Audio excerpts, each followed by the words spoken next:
times. It's Toucher and Hardy, Zolak and Bertrand, Felger and Maz, Joe Murray. For Boston sports fans, it's 98.5, the Sports Hub. Beasley Media Group station.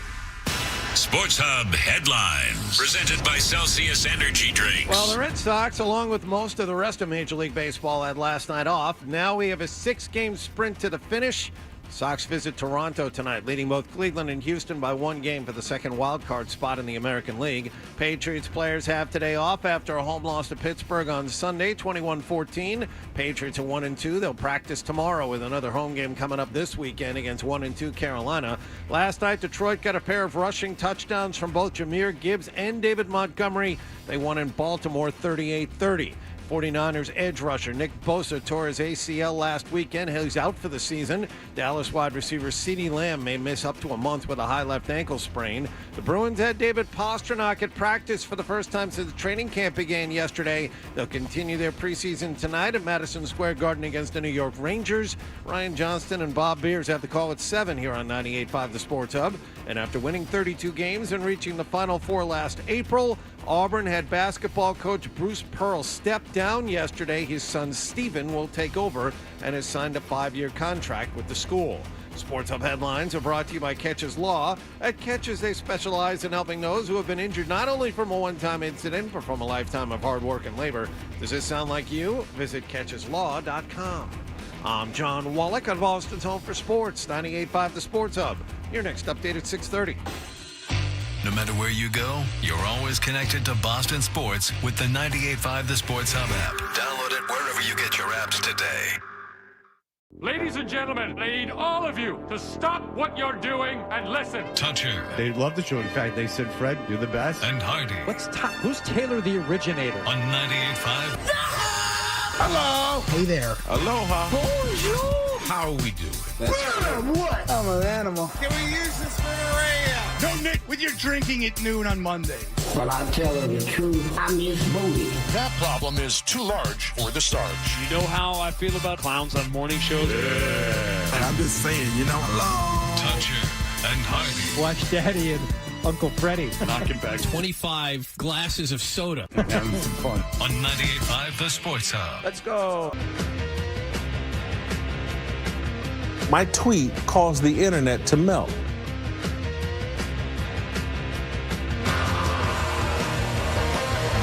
Deep inside me is a great way to spend your birthday.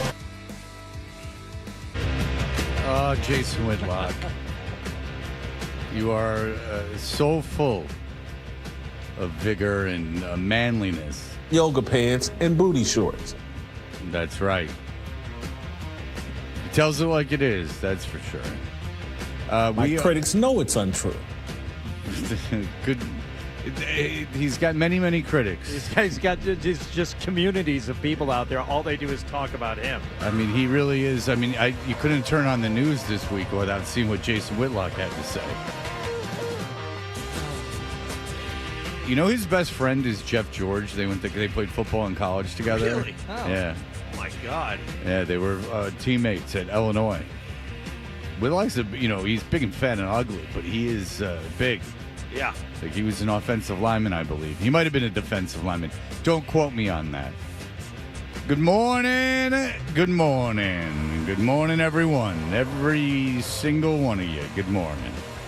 We are Toucher and Hardy, Town Fair Tire Studios. You can call us at 617-779-0985. Watch us on YouTube. Subscribe to 98.5 The Sports Hub on YouTube. And if you are listening to us on podcast, via podcast, at any time during the day, know that should you so choose, you can watch us on the YouTube. And that is the way that it goes on this Tuesday. For some reason, the weeks, I appreciate the weeks more during the fall because of football on Sunday, but the idea that football is on Sunday, the weeks seem longer. There's really no respite. There is always something. Saturday really is the only day where there's nothing, because Sunday is essentially, not that it's difficult, but it's essentially working. I mean, it is. I mean, occupied by, you have to have thoughts on what happened. So it does not seem like Tuesday. And, much like Hardy gets to go to the Valvoline stores to do videos and things like that, I was at the airport yesterday doing a video, which threw the whole day off. It was I had to leave here at like 10:15. I did, my sleep schedule was all askew. How long were you there for? Not terribly long. It was efficient. That's one thing about the improvements in technology.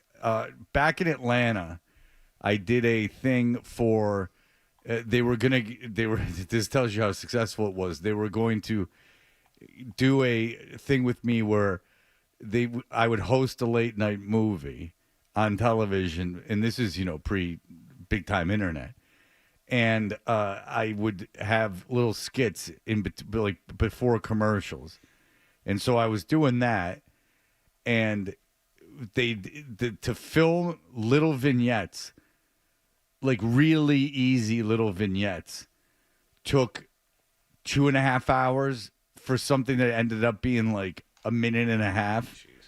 So now that everyone has and they used a camera and everything for this, and like lights and stuff, and a boom mic, but it's just so much easier now. Things move much, much quicker. The audio is better. The video is better. Like everything's just better.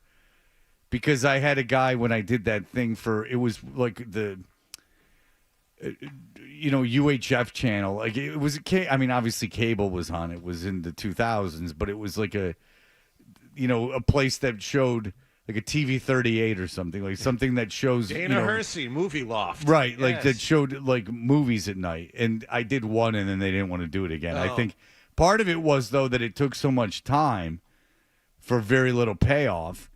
But, we were at a music festival that I had to be at for work, and we recorded some things with bands there, like silly things with bands where we were screwing around with them. Yeah. And, they would make us do it again. And you're like, well, this is a band, and that's not what this is about. This is supposed to be, like, improvised. It's not hard. Like, someone in one of them like sucked the guy in the band's foot. It wasn't I don't know, it wasn't very clever, but it was just something that happened, and they kept wanting to shoot it. The guy's like, let me shoot it from this angle, let me shoot it from behind, and you're thinking, no, this is completely unnecessary, where you do like jump cuts and different angles in the conversation from one aspect. It was silly, it was nonsense. But no, they knock these things out now pretty quick.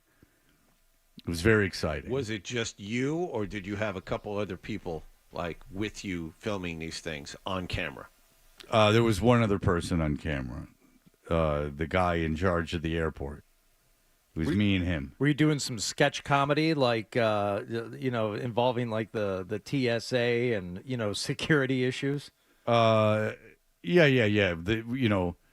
It was they had me see if I could get through security. They just kept doing it. No, but they gave me a badge, me and Jim McGowan, badges, and we were able to like go into a door and then like circumvent security. Oh, that's fun. With the badge. There's not a lot to see when you. It's you're just in a hallway for like 2 seconds, and then you go out a door, and then you're in the concourse. Do you? Now, this may come as a shock to you, but if you were to give me a badge, number one, I'd be very excited. Yeah, well, sure. And I know that I would walk differently, like the way you walk differently when you get a fresh haircut or a new pair of shoes. Just puffed out a little bit. Yeah, you just a little straighter. The posture's a little better. Do you find yourself doing that? Well, I'm always carrying myself with a certain military ruggedness, so and respect for the country. So you know how I go. But they do have a badge office, which, by the way, I had sent you and Adam things. Listen to how Jim tells me to get to the airport. So he knows I'm taking a lift and I did the right thing. So there's no arguments about that. It's $47 if you park for. Well, no. I could have parked for free, but there was they needed your license plate number. There was like a place to park. Like Believe me, for me, I did the right thing. You weren't going to Central Park. No. And so I was like, okay, so I sent it to Adam and Hardy. He sends me a pin drop of a place at the airport with coordinates. Yeah. Like a series of letters and numbers.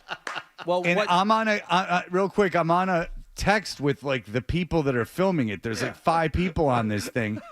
And I'm in the back of the lift and I'm like, I say to the guy, look, is there, because they drop you in the parking garage. I'm like, they're telling me that you can drop me off at this place, but I got to figure out where it is. I know it's in Terminal C, but there's like, and I'm like, Jim, like, where is this place? And he's like, and then he sends it again, and I'm like, and all the other people are on too. I'm like, you understand? I can't tell the driver to go to coordinates, which is why on your Lyft app, and you can do this under settings, say, driver requirements like English speaking, non-smoking, orienteering badge, Eagle Scout first class, and you just check those boxes, and that way you can just hold your phone up, and the guy's like, I got this. Don't worry about it. If only you were driving, Hardy. If only you were driving. Car must have a compass. Yes, we need that too. And then, so this is all going on, and the driver, he doesn't want to listen to me tell him that he can drop me off there because in his mind he can't, and he's probably right.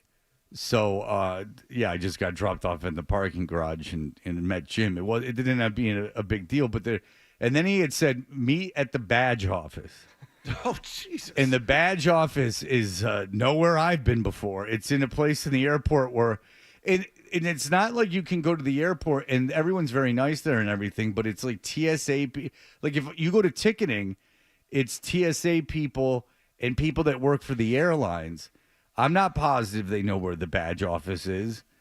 And then I went into the badge office and there were like a lot of people in there. I guess if you're working there that you have to get this badge or something like that. So, but when we got into the one security thing, the woman that we were with had to put her finger on like a fingerprint thing. Ooh.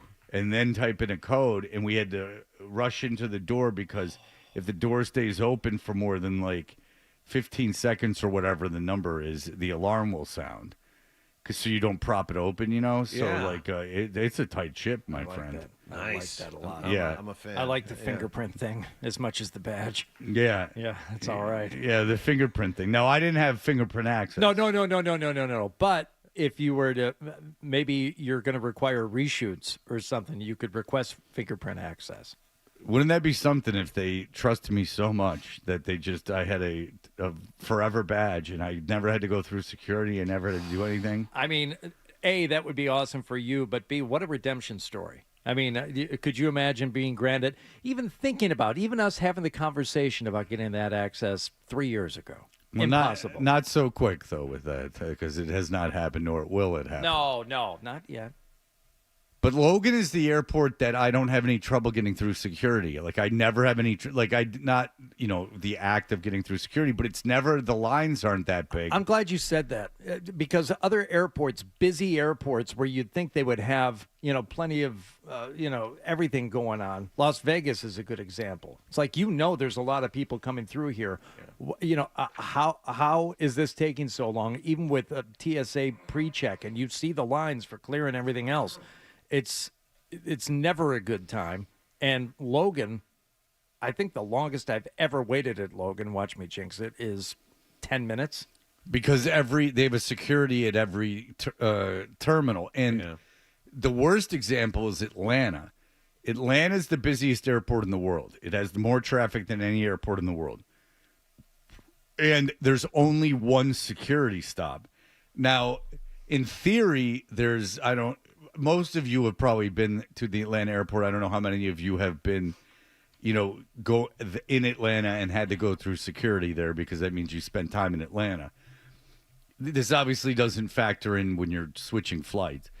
But to get to the Atlanta airport and to go through security, they have, say, 50 security lines, but there's never 50 open.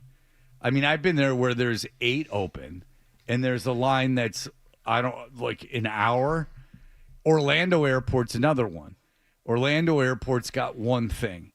And I went to college there, and you would have to, like, pack a lunch that you'd be sitting there for a long time. Chicago is bad from my experience.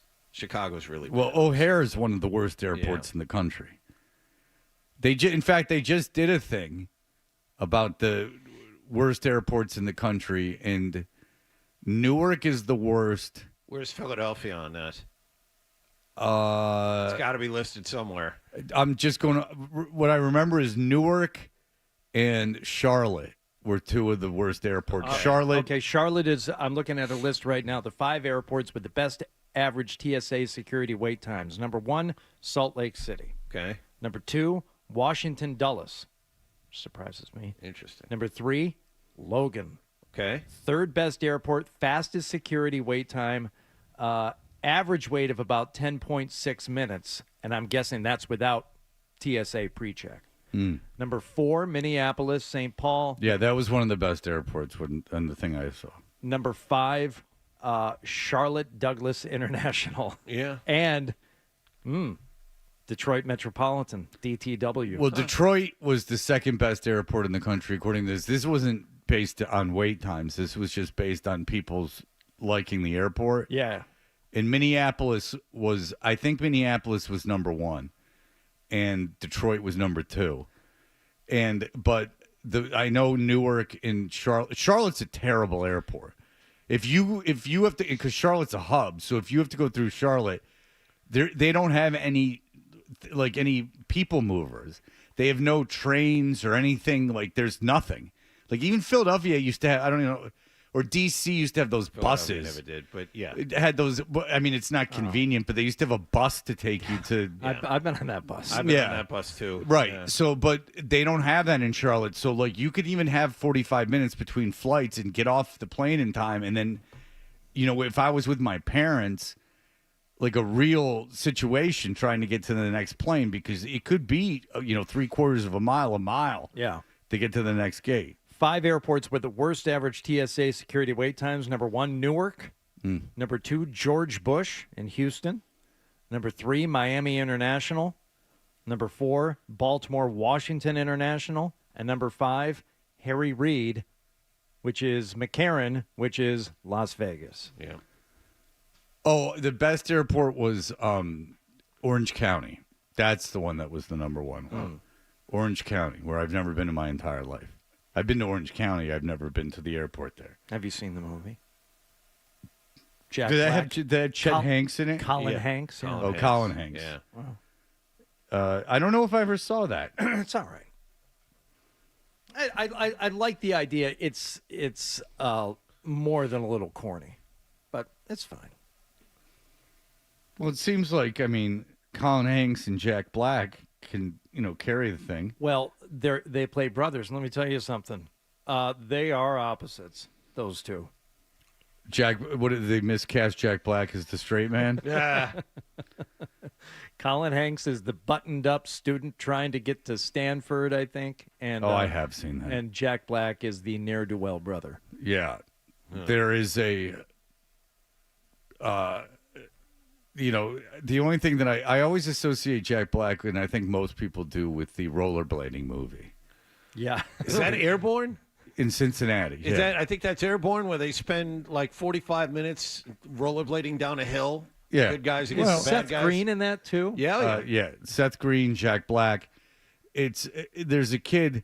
It's a fish out of water story. There's a kid. Yeah. It's like a reverse North Shore. And in fact, I bet you when they were making it, they thought reverse North Shore. If you grew up, when we grew up, I would imagine you've seen North Shore several times. Oh, sure. About a kid that in Arizona, of all places, that learned how to surf in a wave pool. He goes out to Hawaii to become a professional surfer, and he's identified as a haole right away. But they get him on that longboard. It's like surfing on a coffee table. It's soul surfing, Yeah. is what they call it. And he had to learn how to love the waves before he could learn to Turtle rip them helped up. him quite a bit. Yeah, Turtle was a real goof. But then in Airborne, it's a kid from the beach getting put into landlocked, there's a river there, but nothing to surf, into landlocked Cincinnati, Ohio, where all the cool kids as much as they play hockey, they also like to socialize at ice rinks. Like all the cool high school kids are going out to ice skate at night. Yeah. You know, like your high schools and like kids nowadays, like they're all everywhere. Where are you going tonight? We're going to go. We're going to the rink. We're going to rip it up at the rink a little bit. Some supervised activity, and he goes. He has a little bit of trouble fitting in. He goes, "What's this ice? I'm from the effing beach. You bunch of Midwestern losers." But I want to fit in. So they straps on some rollerblades, and, they're going to have to race for who's the coolest. Some guys eat it right away. It's just another retelling of Footloose when you think about it. Instead of playing chicken with tractors, you're going to race on inlines. But the thing about Footloose is Kevin Bacon didn't have to move that far. Like, if he didn't move to the South. He moved just to get to the Midwest. He was from Chicago. Chicago. Yeah, he's from Chicago. Wyoming? Montana? Maybe was it Indiana? Might have been Indiana or Missouri. No, or something I like think that. it's He didn't have to go too far. it's a mountainous region. Okay, because it's not like the South. He doesn't get thrown into the South. No, it's definitely Midwest. Because with John Lithgow's academic mannerisms, he would not have done well in the South. That's the Footloose is set in the fictional small town of Beaumont, Utah. Okay. Yeah. That's why there were so many. They wouldn't show it in Salt Lake City. No. Just like they won't show Fantasia because of the sexual overtones. All right. Or Peter Pan, for that matter. Tinkerbell. Get it off my screen. It's either titillating or gay. Ooh, Tinkerbell. Ooh. Put your magic dust on me and make me desire another man. All right. We got a little bit of that last week, which was a little bit of a throwback. That's not funny. Here's what's funny, Sean Hannity. That's not funny. He ain't funny. Now, Steve Harvey's Family Feud. Now, that's funny.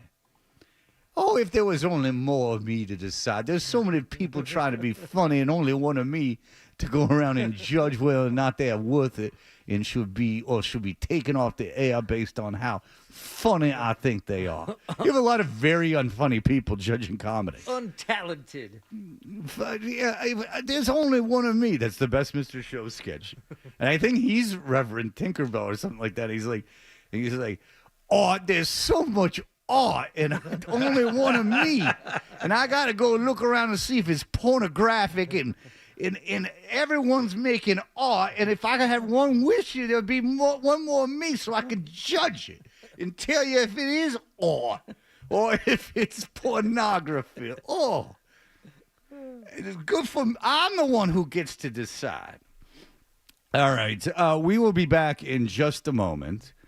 We will take you through last night, including a very good Monday Night Football game, which was on ABC, ESPN's ABC. But now you don't have to. I didn't feel guilty watching it because there was now I feel I'm not yet ready to start spending money again.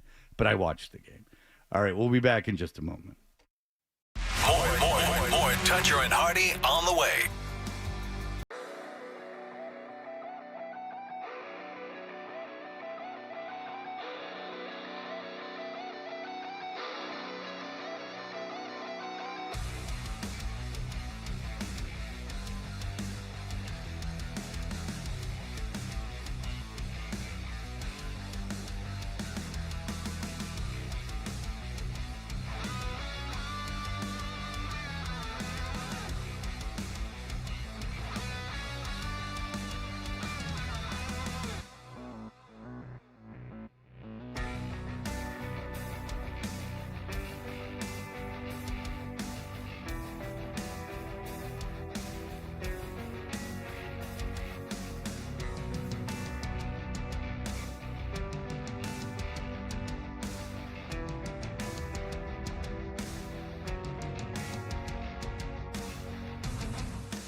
We are Toucher and Hardy, brought to you by Leonard Hair Transplant Associates, where your hair doesn't have to be a game of what happened.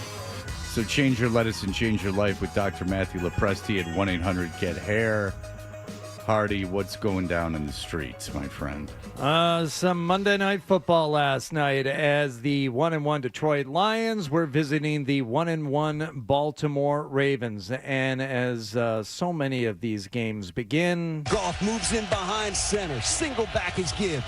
Goff turn. Gives it to Jameer. To the end zone. Touchdown, Detroit Lions. That's the way you make a statement on the road on Monday night to start a football game, straight down the field to the end zone. it is fascinating the how good and how efficient these teams look on their opening drives, and same thing for the Ravens. Ravens come to the line, power formation, double tight ends. Give us to Henry, straight dive, he's got a hold. Henry to the 20, the King to the 15, 10, 5, touchdown Ravens! He gone. They needed one, they got 6. Okay. Yeah. By the way, in that first touchdown drive, the Lions went for it on fourth down, well within field goal range. They were comfortable leaving points on the field on the road. Usually they say take the points on the road.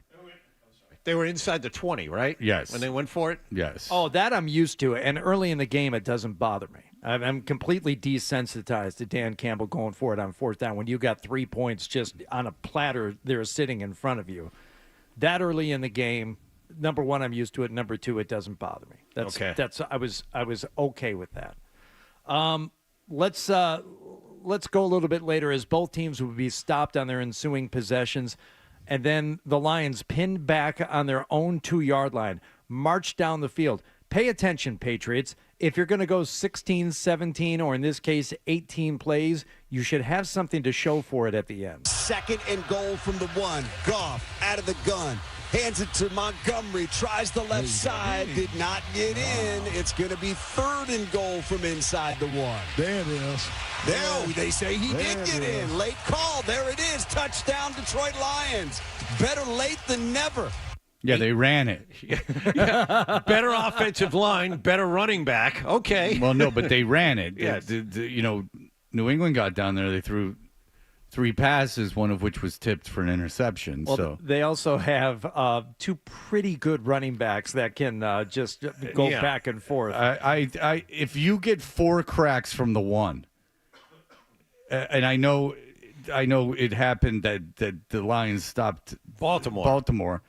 But 4 cracks from the 1, that's professional football.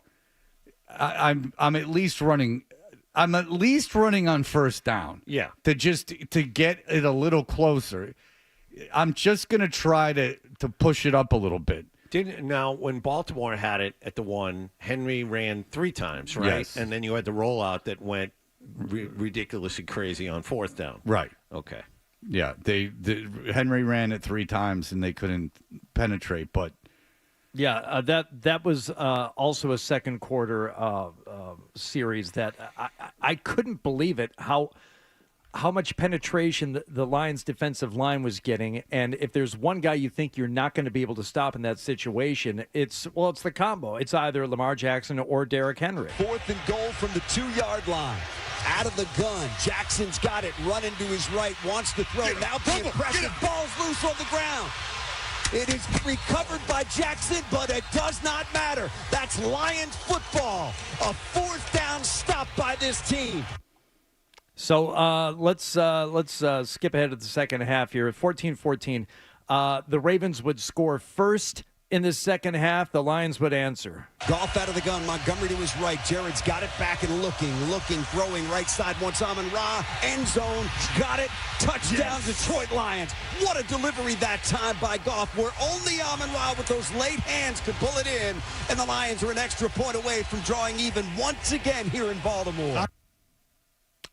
Drawing even once again, even though that was the first lead that Baltimore had in that game when they were up 21-14. Prior to last night, the Ravens, in their history, had allowed 1 drive of 95 yards or more to go for a touchdown. Mm-hmm. They had allowed a 98-yard drive earlier in the game. Which was Goff's longest drive of his career, 98 and a half yards. So, all right. Well, now we've done it a second time. Would it happen a third time there on that same night? For the all-time against Baltimore? Goff up under center, turns, gives, Amon-Ra flips it out to Gibbs. He's in the house, baby. Touchdown, Detroit Lions. Oh, that is beautiful. Goff hands it to Amon-Ra. Amon-Ra flips it to Gibbs, and the Lions have got the lead back. It was a quarterback option by the up-back, who was Amon-Ra St. Brown, who lined up at fullback. And you said something before the show, Fred. Even though Ben Johnson's not here, this is the same offense, same creativity. And Baltimore at one point had no idea what was coming. That's a really good defense. And they were thoroughly confused. I mean, obviously, they gave up 38 points in this game, but usually you don't see the Baltimore defense that far back on its heels. Well, I mean, after week one, everyone was saying that the title window had closed for the Lions. And they scored 38 points on the road against Baltimore on a Monday night in Baltimore. I don't buy losing your two coordinators is going to, when you have that much talent. This is according to people that cover the Lions, this is, many of them, this is the most talented Lions team of all time. That they have more talent on this team than, and this is not a new franchise. I mean, this is a franchise that's been around since like the 30s. It's the most talent they've ever had. I don't understand how anyone thought that they weren't going to be good this year. Now, they might not win the division because they're in the best division, arguably, in football. But I don't understand how that they weren't going to make the playoffs because they lost Ben Johnson and Aaron Glenn, who I like both of them, but their offense wasn't just going to fall apart like they were going to forget how to play football. They have so much talent on that offense. It's ridiculous. Yeah. And then it was they lost a guard. They lost a guard. And now everything. Ragnow, yeah. They lost Ragnow, and now there's no replacing him. Oh, get out of here. You're going to lose 5-6 starters a year on your team. I mean, just dudes get hurt, and so a guard you can't possibly. And it happened before the season. He retired, so they had time to figure it out. Maybe the best GM in all of the NFL, and they are an incredibly deep team. You saw what they lost in the playoffs last year to Washington, but they were down to like practice squad guys and street free agents at the end of the year on defense. Yeah. By the way, that touchdown, 96 yards in 7 plays, 3 minutes, 41 seconds. Dan Campbell said after the game that's what they wanted to do. They wanted to stay on the field with the offense. They wanted to keep Lamar Jackson off the field. The one thing I'll say, Fred, is when it comes to figuring things out for the Lions, and I do think the roster is fantastic, there are a couple of things that are problematic, and they have been for a couple of years, and that's in the secondary. Well, Arnold's terrible. Terrion Arnold is just awful. Yeah. But he's a first-round pick, and he's terrible. They figured it out in the second half, and as they were applying pressure to Lamar Jackson, the only way that works is if guys downfield are covered, because Lamar does have a quick release, and he can scramble, and he can evade the pressure to find somebody, but they figured things out in the second half. And the other thing that you just mentioned, being down their best player on defense last year certainly didn't help them late in the season or against the Commanders. But he was back last night. Jackson hands it to Henry. Ball's out. Picked up by the Lions. They've got it inside the 20-yard line. DJ Reed with the football in his hands. The Lions stripped it away from Derrick Henry. What a big turn of events, and the Lions have got it now. And by the way, you saw... You, as a Patriots fan, you realize that DJ Reed is the better pickup. Like, the Lions lost a corner to the Patriots, and they picked up DJ Reed, who's better than the corner that they lost. So there you have it. By the way, Derrick Henry, 12 carries, 50 yards. And 28 of that was on the touchdown run we talked about. Well, they talked to Lamar Jackson after the game, and he was talking about how the Lions had a spy on him. And that there was nothing he could do. That he wasn't able to take off because they had a guy. He said he saw it and he knew it, but there was a guy that was just following him and not over pursuing, and that was why he couldn't take off and why he didn't. He only had 35 yards rushing, which for Lamar Jackson on 7 carries, that's not a lot for him. So the Lions had a very good defensive plan last night. And one other thing, just to get back to the Lions offense, and you said how talented it was. Jahmyr Gibbs is probably the third best back in the NFL behind Saquon and Derrick Henry, would you say? That's about right? Yeah, Somewhere in there. Right. 27 touches last night, under 100 yards, and they still scored 38. That is amazing. Gibbs isn't. He affects the game in ways that other than just like full on carrying the ball. But yes, the Baltimore defensive front was doing a good job against the run last night. And in terms of Aiden Hutchinson, who we just heard force that fumble on Derrick Henry, his 3rd fumble of the season. And now, just like here in New England, people are calling to cut him, just like they want to cut Ramondre Stevenson. Yeah. Good idea. Aiden Hutchinson wasn't having a ton of impact early on in, I think, the obvious sense, but he was getting double teamed, and he was allowing guys to get loose on the other side because they were paying so much attention to him. And then later in the game, even they couldn't stop him on the double teams. He was going into contact. He's like, you know what? Forget this around the outside stuff, especially if you're going to have another dude back there waiting for me. If you're going to pull the left guard to somehow reinforce what the left tackle is doing to me, he just started going on the inside. And he was able to disrupt Lamar Jackson. Right, but with Lamar Jackson, too, I mean, they got to him a lot, but there also is that you got to stay disciplined. You can't, over pursue because then he'll just break it and then he'll take off for, 80 yards. You got to be way more disciplined with him. It's not just a matter of straight up. You got to have, if he's going inside, you got to have someone outside protecting that because he can break loose. Have to be very disciplined against that team. All right. So 38-30 the final. They're in Baltimore. So the title window closing for Detroit. Mm-hmm. Much more of an impressive win than you're going to get on Monday night in Baltimore. Baltimore now 1-2. They have to go to Kansas City this Sunday. Who's 1-2, and then they play the Texans, who are 0-3. So someone in the AFC is a team that was supposed to be good in the AFC is really going to be struggling a little bit. Mm-hmm. Yeah, because just in that machinations of those 3 games, you're really, and then with the injuries at quarterback there's a lot up in the air in the AFC. There might be like a wild card position up for grabs for a team that started the year slow. So now, will that team be the Patriots? I don't believe so. But, there was very little in watching that game last night that reminded you of anything that's been happening here in New England. They're playing a different game. It's like watching the Ravens and the Bills a couple of weeks ago. It's like, this is a different sport. Well, it's like watching Princeton play basketball and then watching like the Showtime Lakers. Like, it's look, but that's been the case for a while. It's less so now than it was 2 years ago. I mean, Jesus Christ.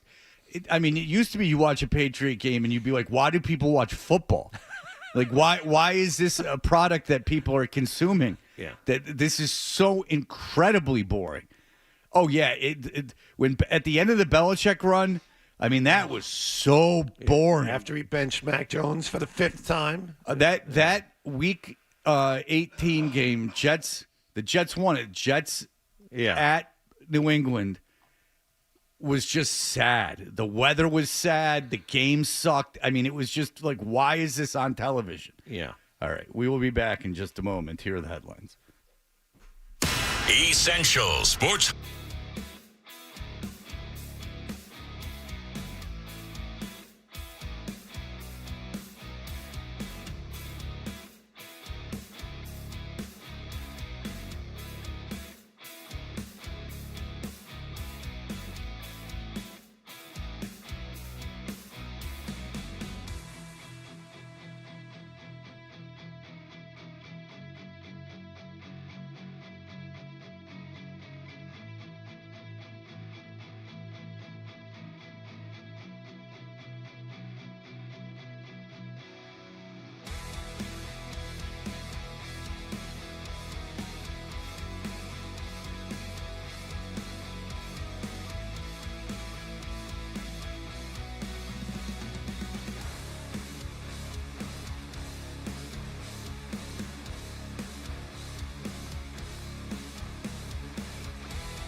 and Hardy with blunt honesty. I am not known as Mr. Fun. Toucher and Hardy continues on the Sports Hub.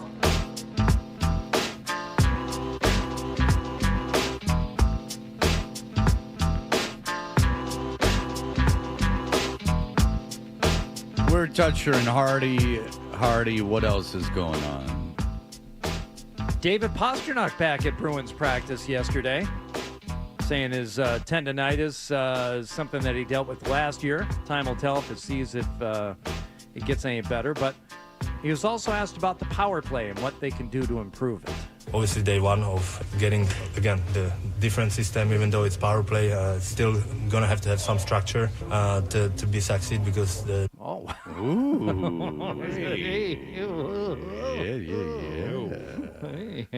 Structure to be succeed because the game is changing, the penalty kill is extremely good, and so you have to be on the same page with the guys, and you know that was one of many our problems last year is, you know, that sometimes we would get away from being on the same page. And yeah, you got to keep it sexy. I'm going to have to ask Ryan Johnston, what has changed with the penalty kill over the last few years? And the game is changing in the penalties. Are teams getting better at killing penalties? What has changed? Well, they're thinking about baseball. And the sexiness isn't bothering them so much. Well, that can make it sexy longer, but I don't know if it can make it any sexier. Well, then they think about their grandmother naked. Oh. And then it gets, that's what sports psychologists have been doing for a long time. Also yesterday, Mike Vrabel talking about Reintegration Stevenson. We kind of decided that it didn't sound like, at least from Vrabel's perspective or anyone else's, that they were going to cut Reintegration Stevenson.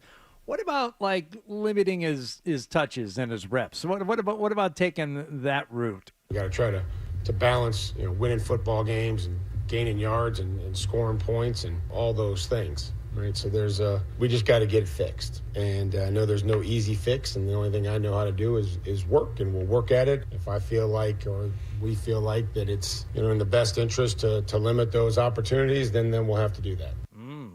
Yeah, but if you're limiting the opportunities, that doesn't, I think, send a clear message. So you really could be in a very difficult position. Because this is just a huge hypothetical, and I'm not going nearly as far as a ton of people. But if you don't cut Reintegration Stevenson and you don't play him, and then Travion Henderson isn't an effective back, then you're essentially going to have to throw Stevenson back in there, and now there's no message. It's just, Vrabel he's not going to get fired. He's not going to get fired after next year either, unless, something incredibly bad happened, which I don't see happening. Like, even if he loses, 12 games this year and next, I don't think he gets fired. You especially this year, though, like, there's really no win total that you need to have. Things just have to be building in the right direction for next year. I don't understand keeping Stevenson around if you're not going to play him, and how that's going to send a message to your team or tighten things up in quotations.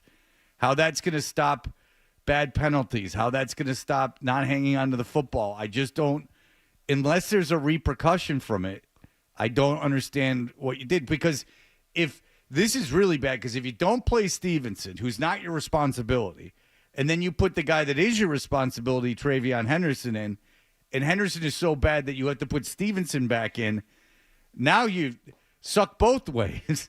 Now you can't coach and you can't draft. If Travion Henderson doesn't work out, that's a terrible, terrible pick. That's like a Tyquan Thornton not on Kansas City pick. Yeah.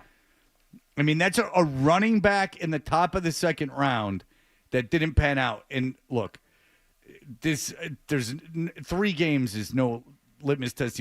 Guys barely touched the ball.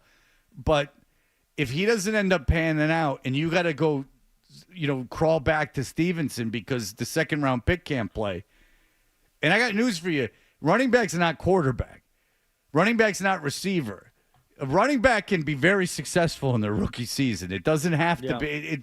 It's not a learned position nearly as much. So if he's on a little bit, this positional battle is a little bit of a situation for him, I'd say. I'm glad you brought up receivers because Mike Vrabel did address a sneaky important thing about wide receivers, especially when you think about the last play that the Patriots had on Sunday. Well, we need to probably get one revolution further, but even if we don't, we just have to knife. When we get between two defenders, that's a decision that's for the team. We can't circle him up. Mac had one earlier where he tried to do the same thing. Like we need a knife between two defenders. It's a little different if you're in man coverage and it's one guy. But, when there's two guys, we have to take the yardage that's there and be able to knife and, extend drives. Essentially, don't go backwards. Yeah. He's saying that's what I got. Lead by the sword. Yeah. Is what he's saying. If you're going to have a revolution, that's right. Lead by the sword. Now, Fred, do you want to hear what Aaron Glenn had to say yesterday, or do you want to save this for later? You can play what Aaron Glenn had to say. All right. Now. Jets off to an 0-3 start. He was talking to the media yesterday and said this. We're 0-3. How many more games do we have left? That speaks for itself. We have a lot of games to go play. The one thing I don't do, which I understand that New York media tries to do, is the negative parts of it, but I'm not going to be that way. I'm going to let you guys deal with that. We're going to look at the things that we did well, and we're going to continue to push forward because we're going to improve, and we're going to make sure we get over that hump. I do know that. All right. He's not going to talk about the negative stuff. What he But I don't know what he did wrong there. Well, what he could do is, and this is not a commentary on Aaron Glenn. I'm saying this is an idea. If the media keeps focusing in on the negative stuff, maybe see about pulling their licenses to, if they're just going to talk about the negative stuff. So if you don't like what's being said, just cancel them. Right. Yeah, keep them out or keep them out altogether. Just keep them out of the press room. There you go. And just give positive press, the wires and stuff like that. Right. Or have all the people you don't like share one wire. Correct. Out of the conference room. I understand. That's a good playbook. The authoritarian playbook that you play by. I understand that. I thought Glenn was going to be way worse there. He just wants to focus. Look, if they lose against Miami, I don't envy Aaron Glenn. So they got Miami, then they got the Cowboys, and then they got... You know better than I do. I just know they're at Miami at 7 o'clock on Monday. Monday Night Football. Well, there's two Monday Night Football games. There's one at 7 and one at 8. So why did we get a week Weird. off from the doubleheader? I don't know, because they figured if the Jets play, you might as well just pop another game on at the same time. Because people will be out of that thing by 8 o'clock. They'll just be thirsty for something Maybe else that's to watch. the reason they're at 7. No, that's why. I'm not kidding. Yeah. I think that's probably why that game's at 7, is that they said, we can probably get people to stick around for 45 minutes, and then. But after that, we got to give them something else real to watch. game. Yeah, and then a real game can come on at 8. So you have Miami home against Dallas, and then in Europe against Denver. Oh. Yeah, that's not an easy early part of the schedule. I mean, if they don't beat Miami, they're in a lot of trouble. If they beat Miami and Dallas, then they're 2-3, and then at least they could be in the hunt in December. I don't think they're making the playoffs, but they could be at least, like we've talked about with the Patriots, in the hunt. When they show the graphic of who's in the hunt, even if you're the last team in the hunt, and would take a miracle, it's nice to be in the hunt. Yes. Cincinnati's always in the hunt at the end. Like, they're always in the hunt. Sometimes they make the playoffs. I don't think the Jets have any chance of making the playoffs. But beat Miami, who should beat, and then you beat Dallas, who you probably should beat. Then if you're going to do anything, then you're 2-3, and then you're fine. And then you lose to Denver in Europe. And Tottenham Hotspur Stadium in London. Yeah. We got to figure that's going to be a very pro-Jet crowd, because they international fans jumping all over the legacy of that franchise. It's like the Cowboys and the Steelers here. Everyone. Well, Joe Namath is a cult hero in Europe. Well, he did do pantyhose ads. Hell yeah. And those Europeans. You understand? Yoo-hoo. Yoo-hoo. Hello. All right, we'll be back in just a moment. To be sexy. You're listening to Toucher and Hardy on the Sports Hub.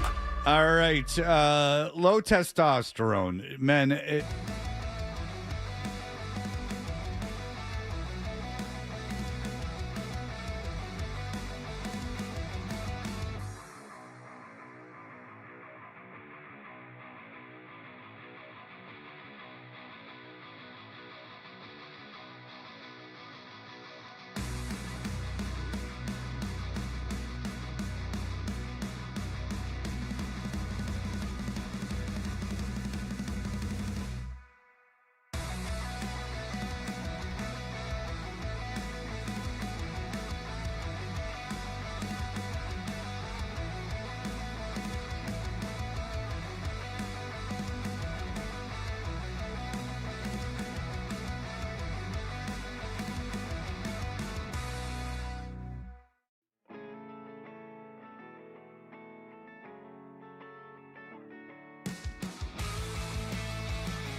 Washington last night. They have 6 games left. They'll open up a 3-game series in Toronto tonight, leading Cleveland and Houston by 1 game for second place in the wild card race.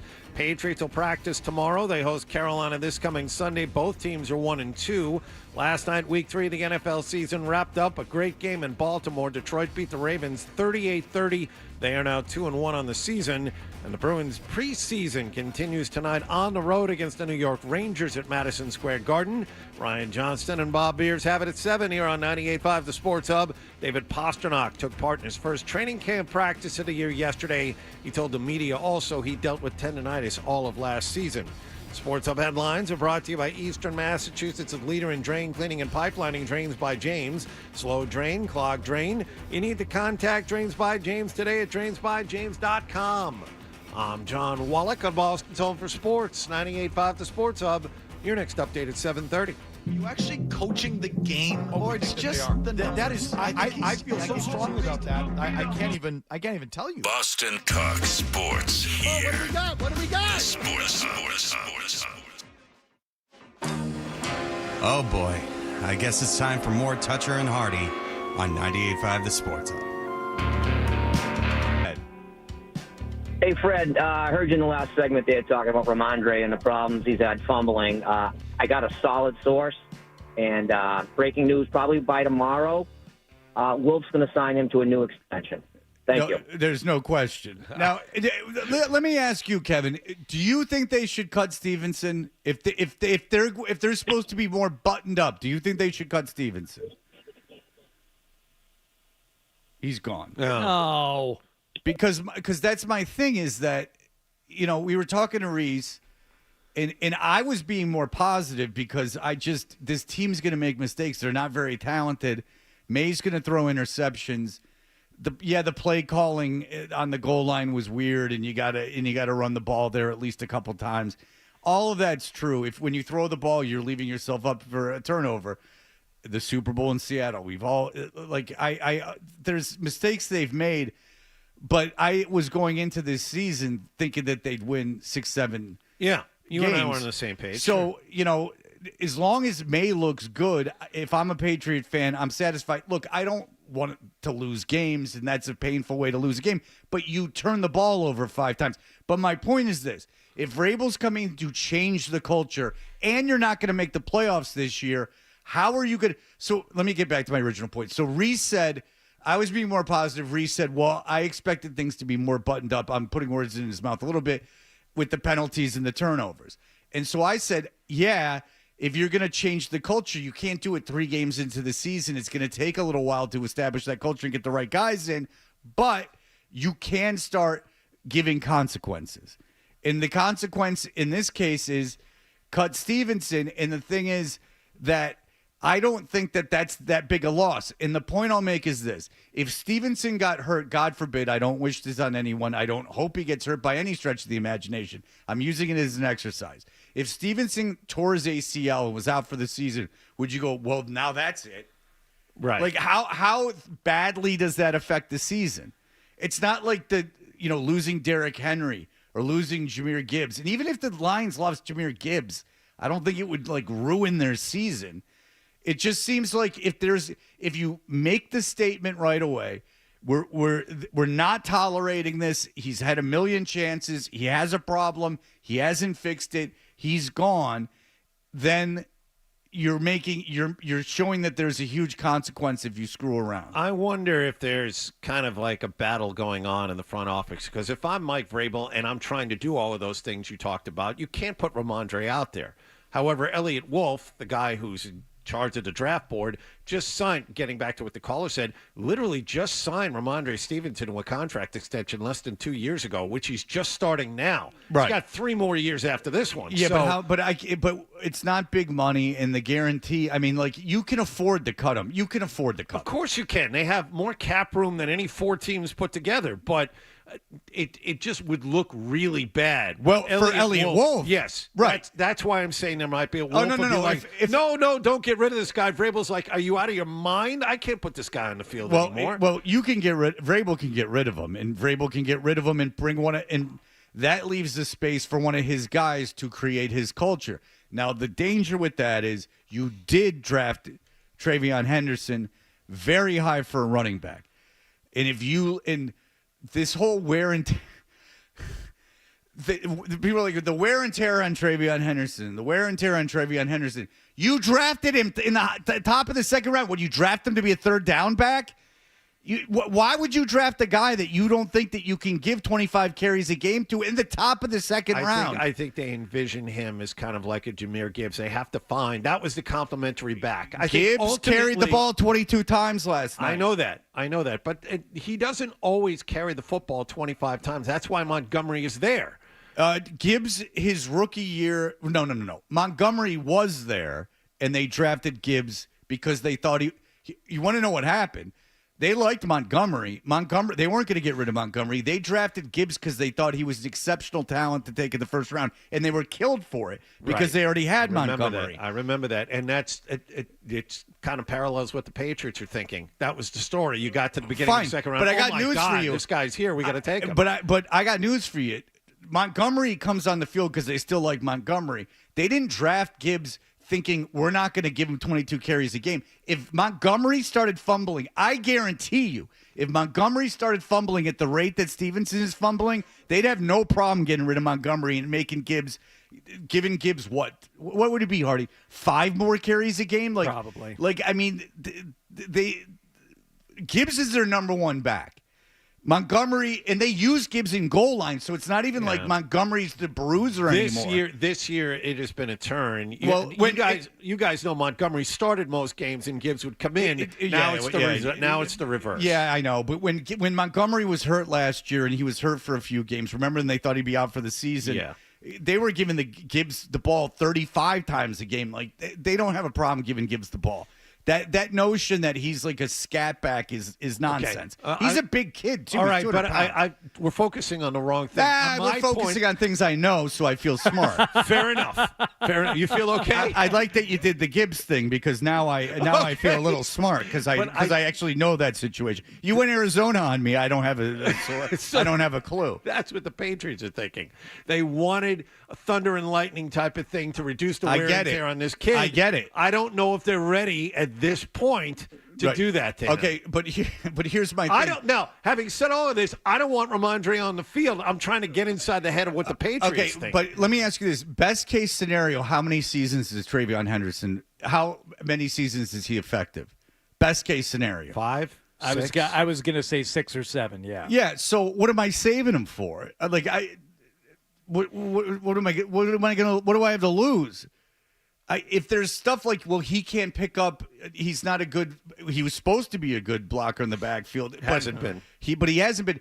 Then you can find a guy to stand back there on third down and pick up blitzes. I would also think that's something that you can coach and you can teach. I mean, if there's guys out there smaller than him who are effective blockers, you don't have to pancake guys. You don't have to blow them up. Just some technique. Just give the quarterback an extra half second. I understand if you can't teach the instinct that some of these running backs have, like straight out of college or even high school. Okay, fine, but you can coach him to block better. If they're a tiny back, like a tiny scat back, and even sometimes those guys can learn to chip.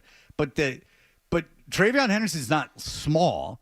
He's not a little guy. I mean, Travion Henderson's 200 pounds. I mean, Travion Henderson could be a lead back.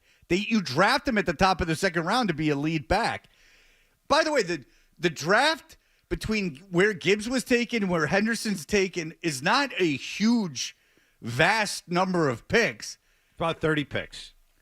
Oh, I don't know. Wasn't Gibbs a top 10 pick? No. I thought he was. No, Gibbs was taken at the end of the first round. Yeah. Okay. No, Gibbs was not a top 10 pick. He was, 29? No, you're closer than I was. He was 12th. You were actually right. Yeah, there's Gibbs about was a 12? Yeah. No, they took him real high. Yeah, you're right. I was wrong. Well, there you go. Because it was 23. Now, one quick thing before you get to this. Yeah. If Henderson they had 2 picks that draft. Right. If Henderson blows up and isn't any good, the guy who was taken right after him, Luther Burden, who was a wide receiver from Chicago, you saw him catch a touchdown pass last weekend. That's who he will forever be. Because as we all know, the Patriots badly needed a wide receiver and decided not to take Burden, and they took Henderson instead. All right. Donovan. Donovan, go ahead. Yeah, Fred, I think you're right. I think you have to set a precedence for fumbling the football. It's been a pattern. What did John say yesterday? 9 fumbles in 18 football games. That's correct. I mean, that is quite a bit. That's a lot of fumbles, and I think they just need to do something about it. And Felger always says, how many times do you have a running back where you don't know his name, you have no clue who he is, and he can be productive?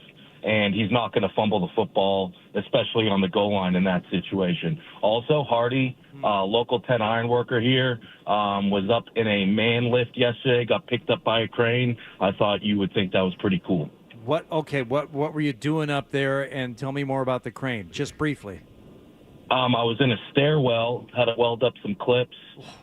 So the crane just kind of picks you up, drops you inside the stairwell, and you're kind of hanging there in a basket, and you're welding stuff up, and probably lifted me up about 100 foot, and then dropped us right in the hole. So it was pretty cool.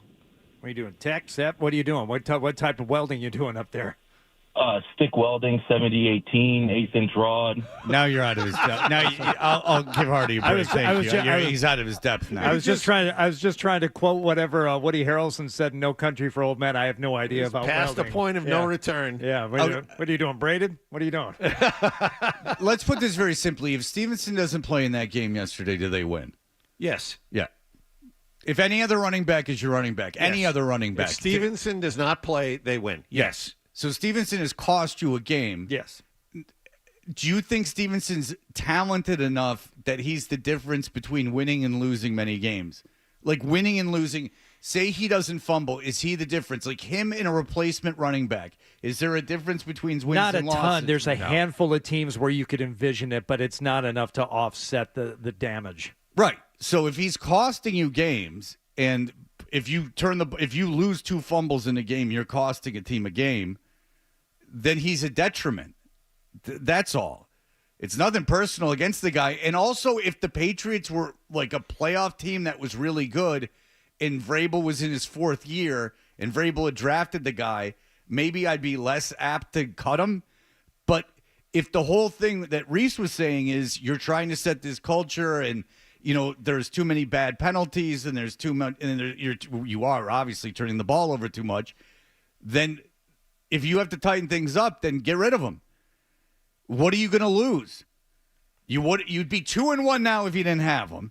And I know he played well against Las Vegas. No. Miami.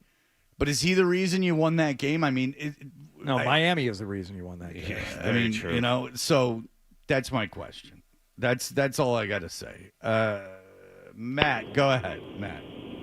Hey, I just wanted to say I didn't disagree with anything about the Stevenson conversation and using Detroit as the comparison.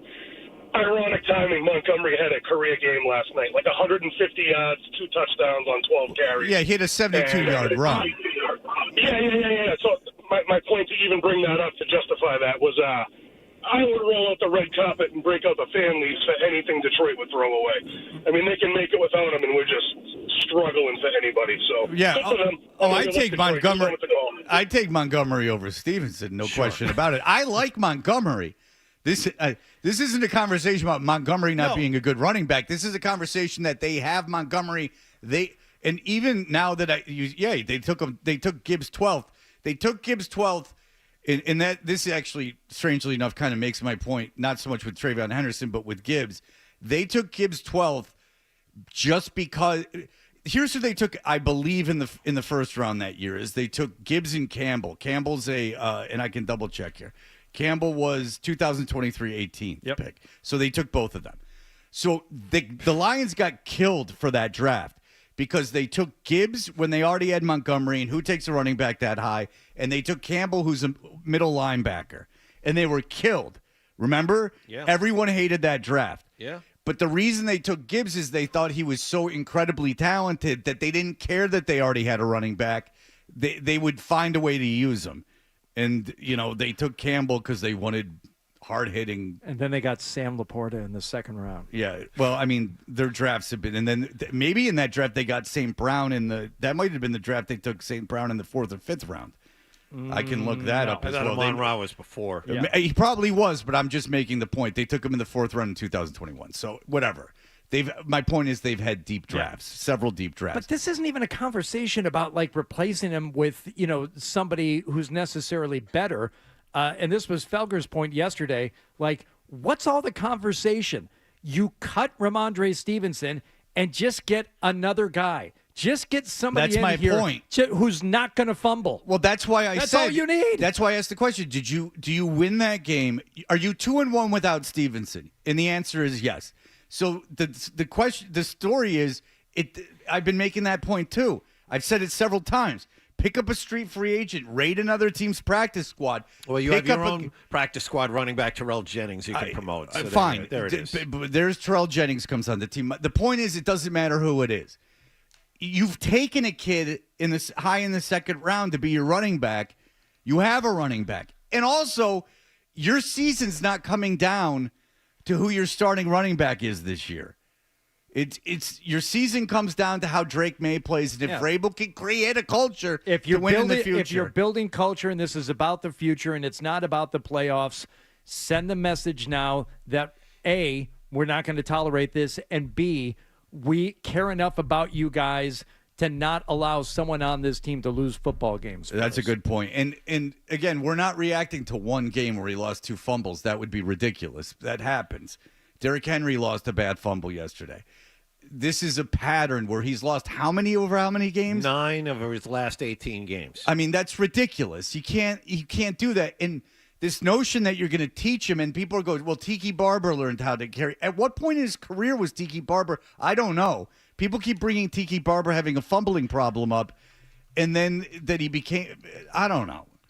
The comparison here is Kevin Falk, who was one of the greater running backs in franchise history, had a big fumbling problem when he started, but fixed it and became who he became. Let's see, Tiki Barber. He fumbled 35 times in the first 4 years of his career, but only 9 times in the last 3. Yeah. All right, I'm not willing to do that. Barber in 01, 02, and 03, that's just 3 years, fumbled the ball 26 times. Jesus. Yeah, I wouldn't have been willing to sit through that. Wow. If I'm the Giants, I'm not sitting through that. He was gaining like 1,300 yards a year, but my Lord. Yeah, well, I mean, Tiki Barber's better than Stevenson. 26 fumbles in 3 years. Yeah, maybe I'm not sitting through that. And you had, oh my God, and there's another one. 26 and 9 is what? 35? 35 in 4 years. Yeah, so I'm not sitting through that. Oh my God. My point to the Giants would have been maybe you get rid of him sooner. All right, we'll be back in just a moment. Bill Koch is going to join us to talk about your Boston Red Sox, who all of a sudden are in a very exciting pennant race. We will have that for you in just a moment. Toucher and Hardy, those scamps.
Sports Hub. I'm really looking forward to it. Obviously, we play two good teams, two teams leading the division, and look forward to the challenge.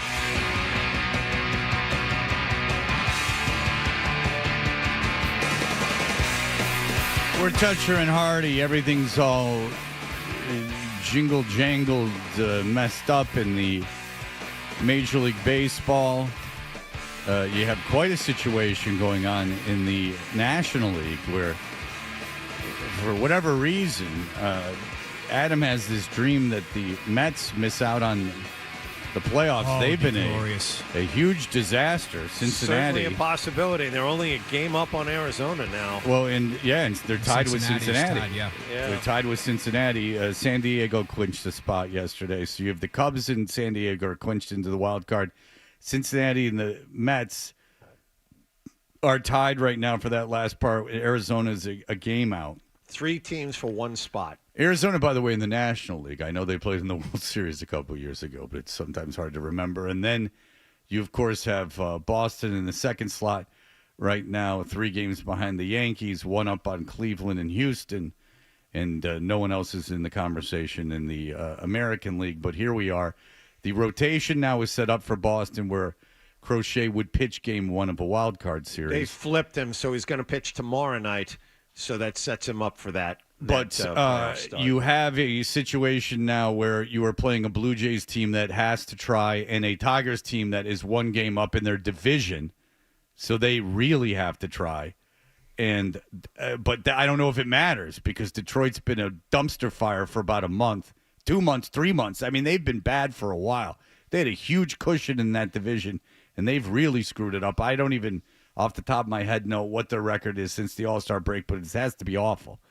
Bill Koch covers the Red Sox, as well as other things for the Providence Journal, but we're going to focus on the Red Sox today.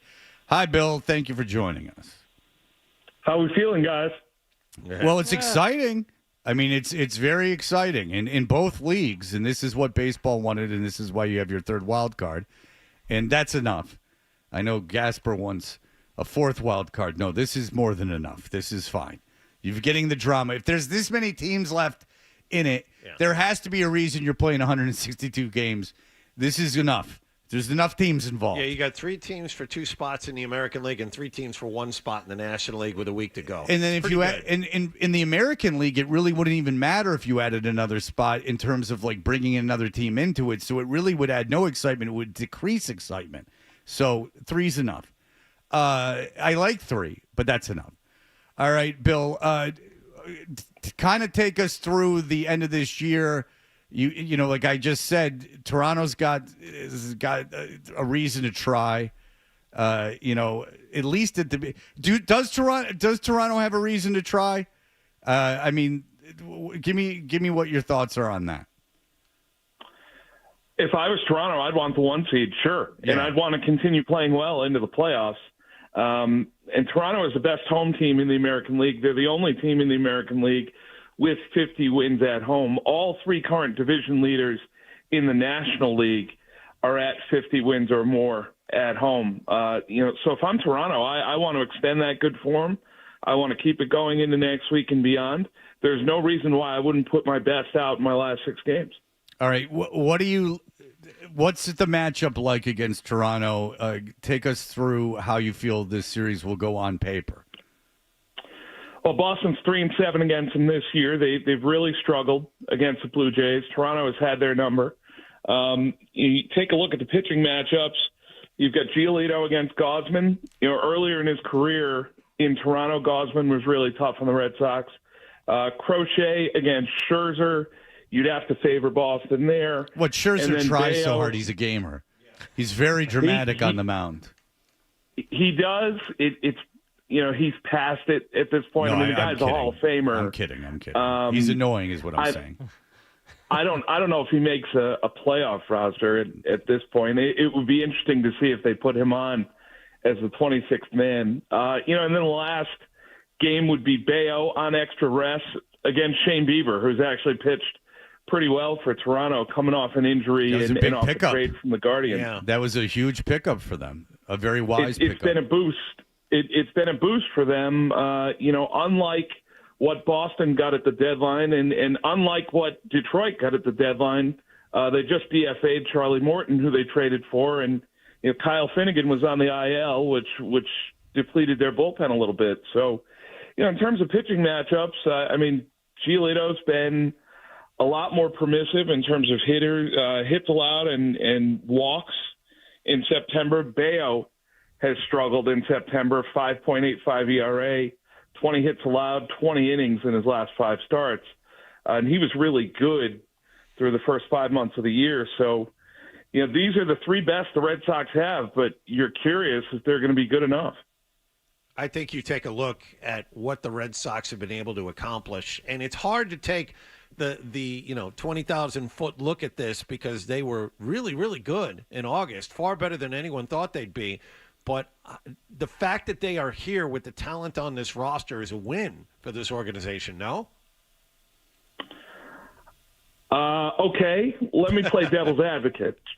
Shouldn't this organization, with its resources, with this market, with what it's accomplished in this century, have more talent on the roster? Of course they should. Oh, no. I'm not dismissing that. What I'm saying Well, is, let's do this given then. what they have, this is quite a win. Well, let's do this then. If they don't trade Devers, are they in a better position right now? That seemed to sort of lift a cloud around this team. It certainly got Anthony in the lineup. It got Bregman to third base full-time and knowing that he was going to be there.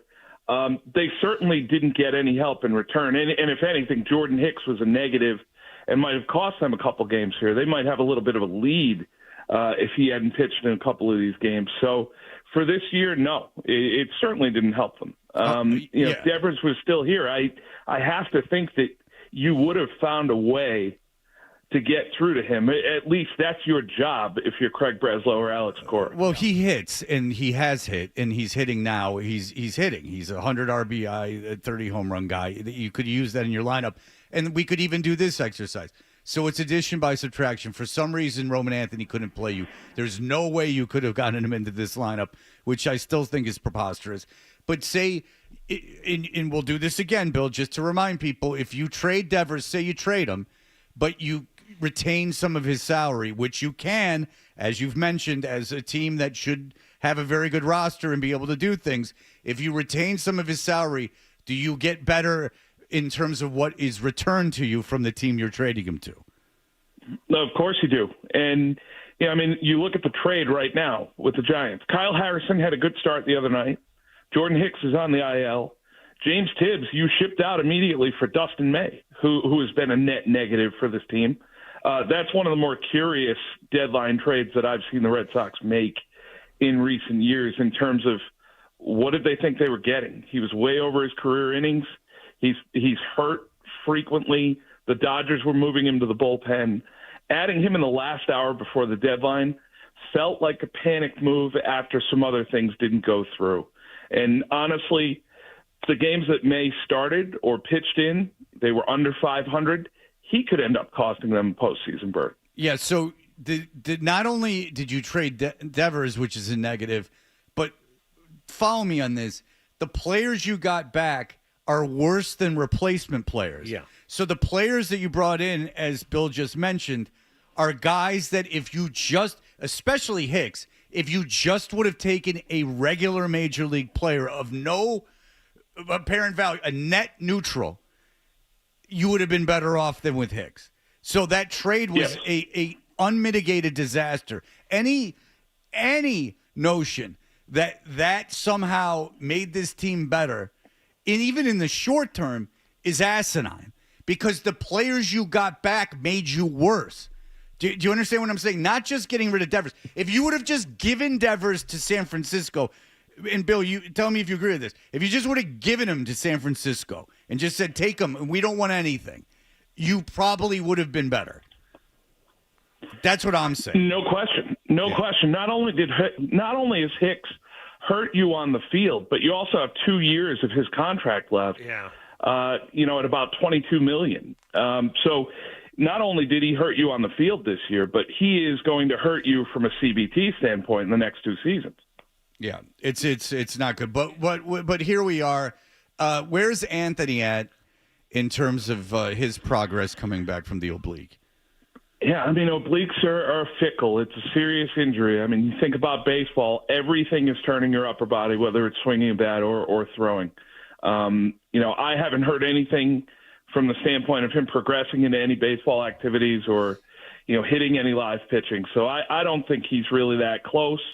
I wouldn't necessarily count on him coming back at any point here, because they're going to be super careful with him. I mean, he's clearly someone who they've got big plans for in the future, and rightly so. He was terrific, after he was called up here. So I think ultimately these last 6 games and anything beyond, they're certainly going to have to prepare to go forward without him.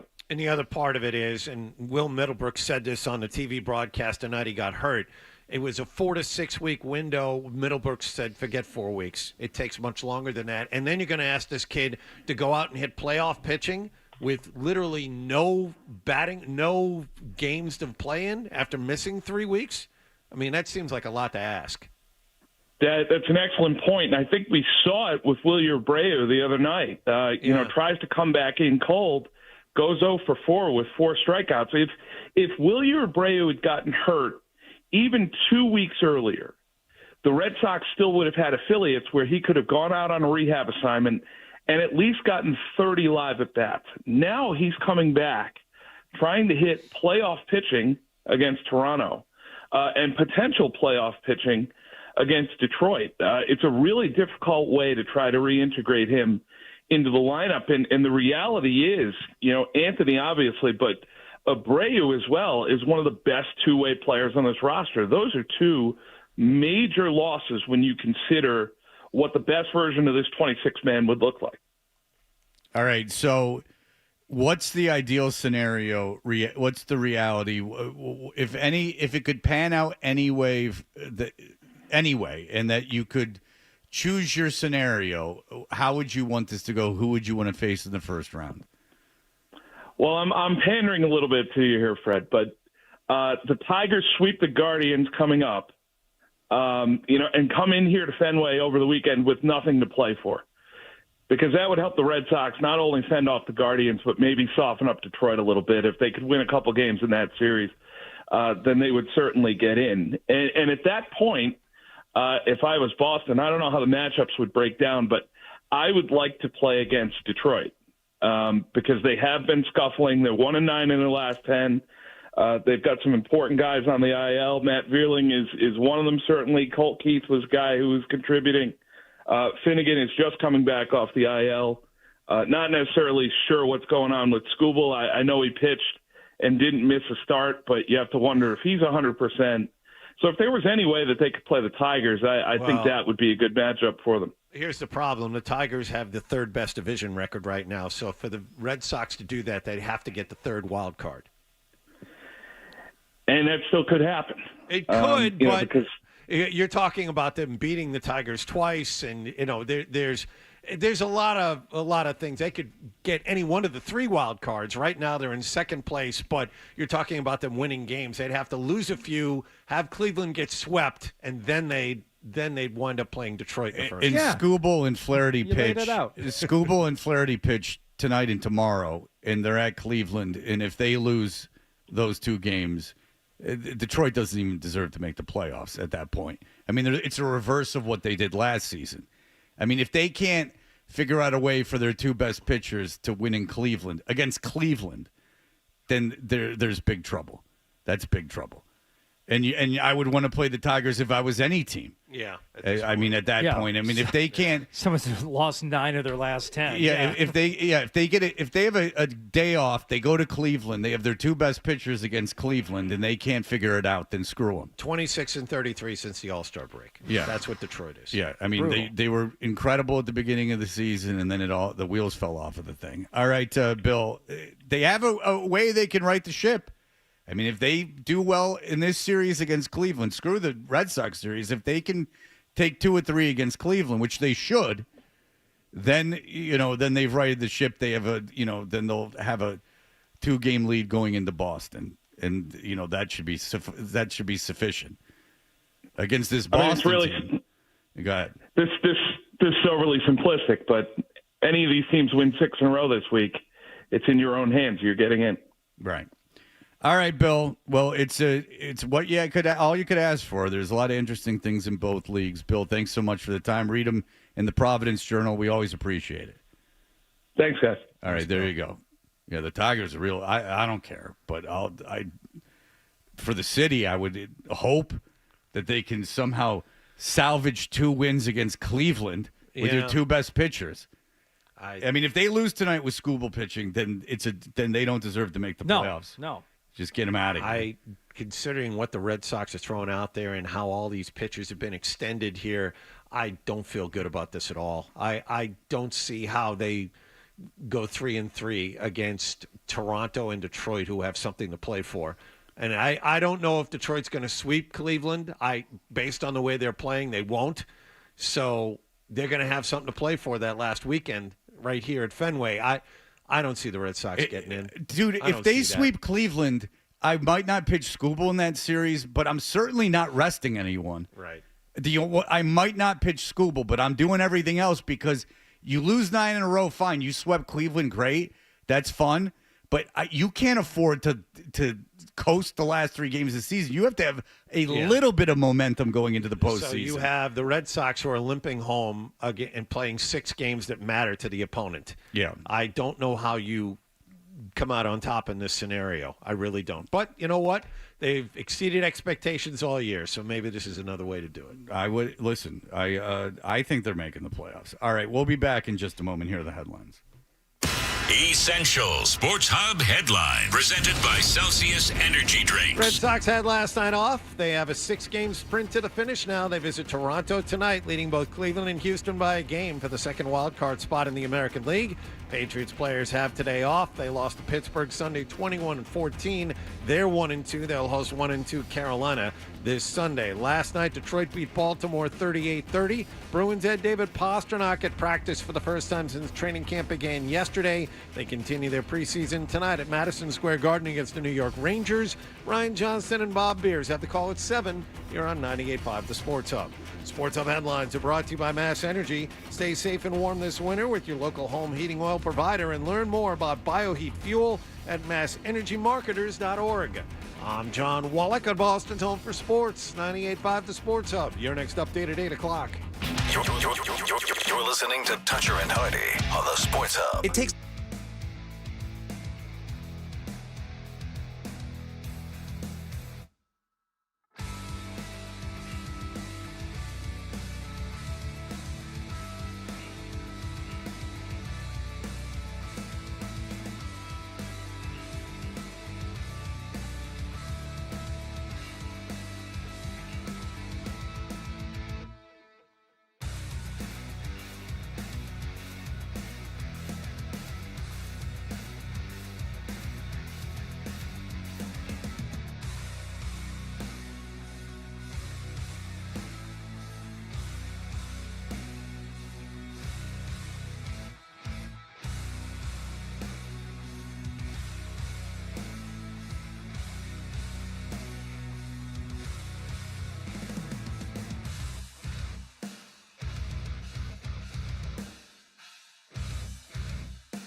climb up a tree. You know. We're the best friends you can be, my buddy and me. Now, Me. more of your best morning buddies, Toucher and Hardy, on the Sports Hub. Yeah, close to the edge like vinyl. We gon' mono with mono. I'm Don Corleone, you Ronald McDonald. Meet me at the live show. I consano your vinyl. We got them all. Cubanos, Dominicanos, Chicanos. My following strong. Attendees even save the ticket paper stub. The Hispanic community love me like vapor rub. Now every time we go and eat, don't gotta pay for grub. Is this Jizza? No, this is you know the rapper Your Old Droog. He's a yeah. So it's him and Madlib. They got this new Droogy Otis project. Droog has got the thing happening with his face, right? I believe so. Yes, Ukrainian guy from New York City. But yeah, I like this. No, I like it too. He sounds a lot like Jizza. A lot. Because that's like what I do, is I put people in categories, you know? Of course. Yeah. That's what you got to do. Categorize people. Right into the box. What? Is the box locked? Can I get out of it? What's going on in the box? Have any of you watched the Mapplethorpe? Speaking of that, have any of you watched the Mapplethorpe documentary? I have not. Not yet, no, but it is on my list. Because I'm knee deep in Mapplethorpe. I've had this book laying around forever, which was the Patti Smith, Robert Mapplethorpe book that she wrote about them being in a relationship in Manhattan in the late 60s, early 70s. And then I saw the documentary. So I'm knee deep in that. But then I just listened to a biography of a guy, a restaurateur, a big restaurateur that in New York City that recently had a stroke. And he says Patti Smith was awful to his staff, so I don't know. Oh, no. All right. You see how deep the rabbit hole I am in? Yes. It's now, I mean, these people are cross-referencing each other. It makes me feel like I've lived a very limited life. That a restaurateur from New York can have a biography that a lot of people are talking about. It's called I Regret Almost Everything. And he has led this very interesting life. And then I realized, like, this guy just opened restaurants and he's done all this stuff. He's had 3 divorces. He's got a place on Martha's Vineyard. I mean, he's got a lot going on. He's had gay relationships with playwrights and things of that nature. And here I am, not a gay relationship to be had, and I got very few friends. Well, I think that's where you start. I mean, I don't think you go for the second home. I don't think you go for, the crazy travel. I think you just start with try some gay relationships, and then you tinker with the rest. Well, Mapplethorpe went the opposite way. He was with Patti Smith, and then he started hustling. And then Patti Smith was, this is a very esoteric conversation, but it will only go on for another minute. Patti Smith at one time was living with Robert Mapplethorpe, who she was having a relationship with, and at that time dating Jim Carroll, the Basketball Diaries fame. Yeah. And both Mapplethorpe and Carroll were becoming friends because they were going out gay hustling. And she was living with one while dating the other. And teaching Kareem Abdul-Jabbar the skyhook. Oh, is that what he claims? And I haven't read Basketball Diaries in a long time. But Jim Carroll, if you don't know, read Basketball Diaries. Any one of you listening would like it. It's not. I'm not giving you any like obscure book. Basketball Diaries is about him being like a big CYO like basketball star in like the New York City. He played against Kareem. Yeah. And but he also had this heroin problem and was turning tricks. He was a heterosexual man who was turning gay tricks. But Patti Smith was very attracted to gay hustlers. Dee Dee Ramone did the same. It was 53rd and 3rd. Is that 53rd and 3rd is about him turning. You want to tricks. have okay? So you want to hear my dad? So I hear 53rd and 3rd, and I go, oh, it's about Dee Dee Ramone. That's the corner that he hustled for gay sex on. He would make money turning tricks. And I said to my father, oh, I heard this song 53rd and 3rd.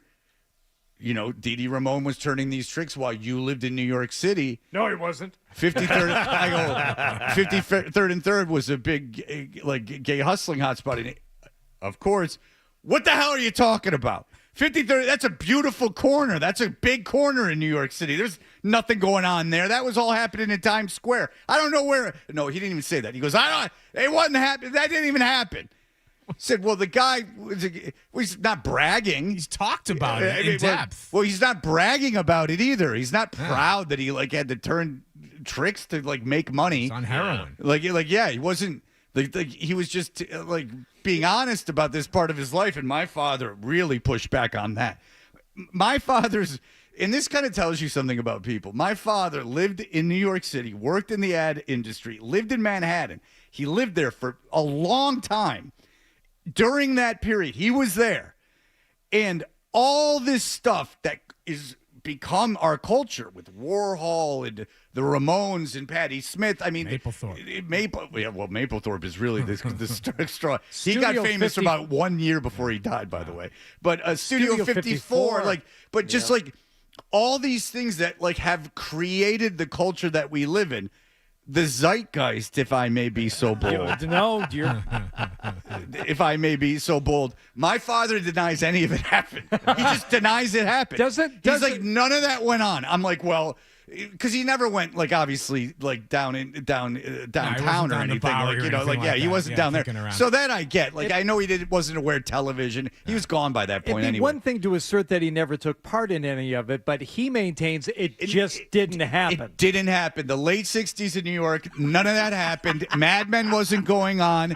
No one was gay hustling. It didn't happen. So none of that happened. If he doesn't experience something firsthand, then it's just I not told real. you. Isn't that how it goes? Yeah. I had this conversation about someone, unfortunately, close to someone I care about has passed away at an old age, but was going through the process of dying.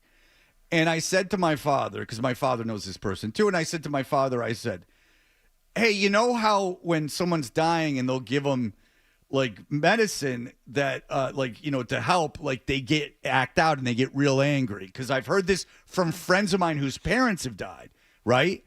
And my father lives in a community with a lot of old people. I know for a fact some of his very good friends, unfortunately, have passed away because of age and some scary, but of age, which is what's going on here.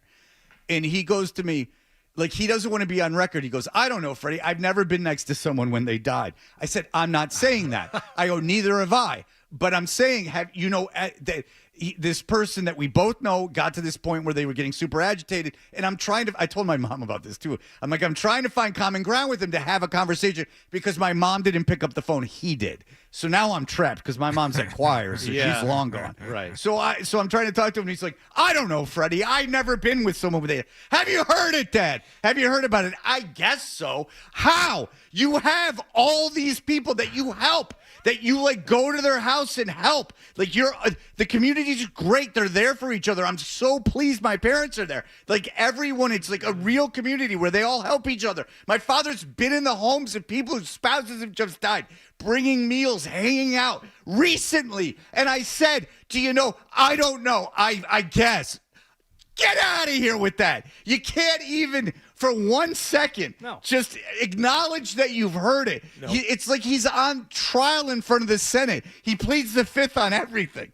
But that's a great example. It's if he didn't see, and I know he saw the Mad Men stuff because he's told me stories about bosses that would get wasted at lunch, and that if you dealt with them after lunch, they were impossible to deal with because they were combative drunks. He's told me these stories, but Mad Men, no. 53rd and 3rd, no. None of it happened. Well, all right, Dad. Well, a lot's been written about it. I don't know what you're experiencing. You're forcing him to change his original point of view, which apparently is never happening.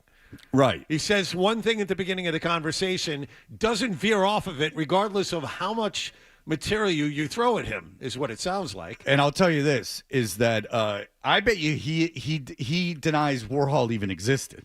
Well, I can't help you there. So give him a call after the show today. I get not being aware of the factory, Okay. who 100 people hung out there, right? It just sounds like something that was way bigger. CBGB, no one went. It just happened to be this spawning ground for people who became famous. He wasn't hanging out at Max's Kansas City. I get all of that he might have even been unaware of all that happening. But Warhol was in the paper, right? He was a bit of a presence. He's older than my dad. Nope, not a thing. Yeah, no, it wasn't a thing in New York. Well, it most certainly was. He was everywhere. Fred, he was there. It wasn't. Oh, yeah. I don't think my dad lived there during Studio 54, but he was there in the 60s and like early 70s. And that's, don't get me going on it because I just did. Very late to break, but Adam liked it, so it's okay. And Callahan's not here, and he'll be here in a moment. We'll have an hour with Andrew Callahan. Toucher and Hardy, 98.5 The Sports Hub. All right, listen up. Next day.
just the game. It's Toucher and Hardy, Zolak and Bertrand, Felger and Maz, Joe Murray. For Boston sports fans, it's 98.5, the Sports Hub. Paisley Media Group Station. Sports Hub headlines. Presented by Celsius Energy Drinks. Red Sox had last night off. There's 6 games left in the regular season. They have a 1-game lead on both Cleveland and Houston for the second American League wild card. They'll pitch Lucas Giolito tonight in Toronto. Patriots will practice tomorrow. They'll host the Carolina Panthers this Sunday. Both teams are 1-2. Last night, Week 3 of the NFL season wrapped up, and Detroit beat the Ravens in Baltimore 38-30. Detroit now 2-1. And the Bruins preseason continues tonight on the road against the New York Rangers. Ryan Johnston and Bob Beers have it at 7 here on 98.5 The Sports Hub. David Pastrnak took part in his first training camp practice of the year yesterday. Sports Hub headlines are brought to you by the $14.99 Big Deal Meals at the 99, like the crispy fried twin catch with North Atlantic cod and crispy shrimp. Available every Monday through Wednesday for just $14.99. You gotta love the nines. I'm John Wallach on Boston's Home for Sports, 98.5 The Sports Hub. Your next update at 8:30. To us, Boston pride runs deep. I'm a Bostonian! This is Boston's Home for Sports. Bow, bow, bow! 98.5 The Sports Hub. Hey, listen, if you've got to go, we understand, but make sure you bring the Sports Hub app with you so you can hear more of Toucher and Hardy. That's what I want on my tombstone. On the Sports Hub. Well, we got to continue to practice the crap out of it. We also have to do a better job of protecting. Callahan, of course, will do 2 stats and a lie at the end of this hour. He's in with us for 1 total hour today, and there's a lot to talk about. A 5-turnover game in a 21-14 loss to the Pittsburgh Steelers. First things first, Andrew, your impressions of Aaron Rodgers. That's what's the most important thing. Lived up to the tape. Any sign of pressure? I don't. Get rid of the ball. I don't want it. Get it out of here. And then when he's got time to sling it and does that little flick of the wrist and he's off 1 foot, that last touchdown, you're like, damn, there it is. Yeah. In flashes. Yeah. I mean, he has moments in the game. He certainly still has a very strong arm. There's no denying that. But he really takes his time. He's a deep thinker. He contemplates things. Had that delay of game penalty, too. See that? Oh, yeah, The yeah, line yeah. of scrimmage? Yeah. Nope. Yeah. I don't see that play clock in front of me. No, he's too busy reading the defense. He's too busy reading silently in his brain. He's reading the defense. He still leads the league in exasperation. Where any run stuff, he hands the ball off. He's facing the other way. He turns around. Okay, how'd that go? Oh, stuffed.